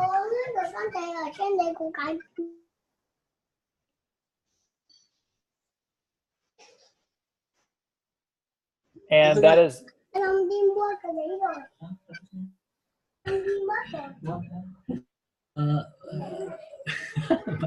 my son is intervening. Okay, he asking some question. Tức là thầy đang nói là trong hội thánh của thầy thì nó cũng có kết hợp nhiều mô hình khác nhau, có cả cái mô hình nhóm mở như vậy này, rồi có cả những mô hình là những nhóm mà tập trung vào sứ mệnh, rồi lại cũng có những cái nhóm lại là thích hợp, là tương thích với lại cái bài giảng. It wasn't an intentional decision, it was more of an evolution. Pardon? It wasn't an intentional decision to do that. It was more of an evolution. Nó thực ra là cũng không, thực ra nó không phải là một cái mà chúng tôi cố tình coi hay có chủ đích ngay từ ban đầu, nhưng mà tự nhiên dần dần nó lại tạo thành như thế. Thì thực tế nó dẫn tới như thế. And then the most popular model right now, the host model is very popular. Và một cái mô hình ở Mỹ bây giờ đang khá phổ biến, đó là chính là mô hình mà những nhóm chủ. Chắc là mọi người hiểu cái ý ở đây ha. Nhóm chủ đây tức là chỉ là họ có một cái chương trình, một cái dự án ở trong hội thánh trong một cái thời gian nhất định đó, và có những cái người nhất định tập trung một vài người bạn bè của mình để cùng học theo cái tài liệu đó. The missional community model is very popular. Rồi cái mô hình nhóm cộng đồng sứ mệnh cũng rất là phổ biến. And the sermon aligned model is most popular. Và cái mô hình mà làm theo hay là thảo luận theo bài giảng ấy cũng là rất là phổ biến. Mình có nên có những nhóm, giả sử như trong hội thánh này có những người nghiện này, những người bị HIV này, và những người đồng tính chẳng hạn, thì liệu mình có nên là hình thành những cái nhóm đấy, hay là kiểu như là nhóm đóng, hay là mình cứ để là họ có thể, hay là mình vẫn cứ tạo những cái nhóm chung và tất cả mọi người đều tham dự, thì mình có nên làm như thế hay không? Should we have close groups for certain groups like drug addicted or alcohol addicted or homosexual, or we should let them open and people can join? So typically what I see in those types of groups, at our church we call those care and recovery groups. Những cái nhóm mà bạn vừa đang nói tới đấy thì chúng tôi thường gọi đó là những cái nhóm chăm sóc và phục hồi. And what we'll do is there's a lot of different ways you could do it, but whether or not you open or close those is up to you. But if they need confidentiality, then typically you'll close them for a period. Đóng hay mở thì cái đó tùy thuộc vào các bạn thôi, nhưng mà nếu như họ cần cái tính bảo mật thì tất nhiên là nhóm như vậy cũng cần đóng trong một giai đoạn nhất định. And so tomorrow we're going to get into group roles and descriptions, and there's a tool in there called a group covenant. Ngày mai chúng ta sẽ đề cập kỹ hơn về cái này, về cái vai trò của nhóm cũng như là một vài cái công cụ có thể sử dụng. And that'll shed some more light. Rồi tôi sẽ trình bày kỹ hơn về vấn đề này vào ngày mai. Ngoài ra thì em có một câu hỏi nữa là nó có thể ngoài một chút, như là khi mà mình đã hình thành một nhóm này đến một cái giai đoạn phát triển mà ví dụ như là cái nhóm của mình có thể tách ra làm 2 nhóm, thế thì khi nào thì cái điều kiện nào có thể đủ để cho mình có thể tách ra làm 2 nhóm, không chỉ dựa vào số lượng, ví dụ như bây giờ mình tách ra một nhóm khác thì cái điều kiện nào là khi nào mình xác định được là bây giờ mình có đủ nhân sự này, đủ người này, cái gì đấy thì mình có thể tách ra được. Những cái điều kiện nào mình có thể tách nhóm được? What are some criteria for a group that growing big and to be divided or to be multiplied? So on Thursday, we're going to be talking about multiplication and assimilation. Yeah. Ngày thứ năm chúng ta sẽ nói về đổ đi em ơi. Chúng ta sẽ nói về cái việc nhân nhóm, nhân bội và thích nghi và nhân bội. We will talk in detail about it then. Chúng ta sẽ nói về chi tiết trong cái phần đó. Is that okay? Được không ạ? Okay, sure. Okay. Well, it's 11 o'clock and I will let you go to work on whatever it is you have to work on. Vâng, chắc là bây giờ đến 12 giờ rồi và tôi sẽ cho các bạn đi để các bạn làm cái điều gì cần phải làm. Okay, God bless. Xin Chúa ban phước cho các bạn. Thank you so much and have a good night. Okay, bye bye. Bye bye. Xin cảm ơn các bạn. Vâng, xin chào tất cả các anh chị em nhé. Mục sư Hưng có tài liệu bằng tiếng Anh không, gửi giùm. Vâng, sách giáo khoa đúng không? Đúng rồi, cảm ơn mục sư nha. Vâng.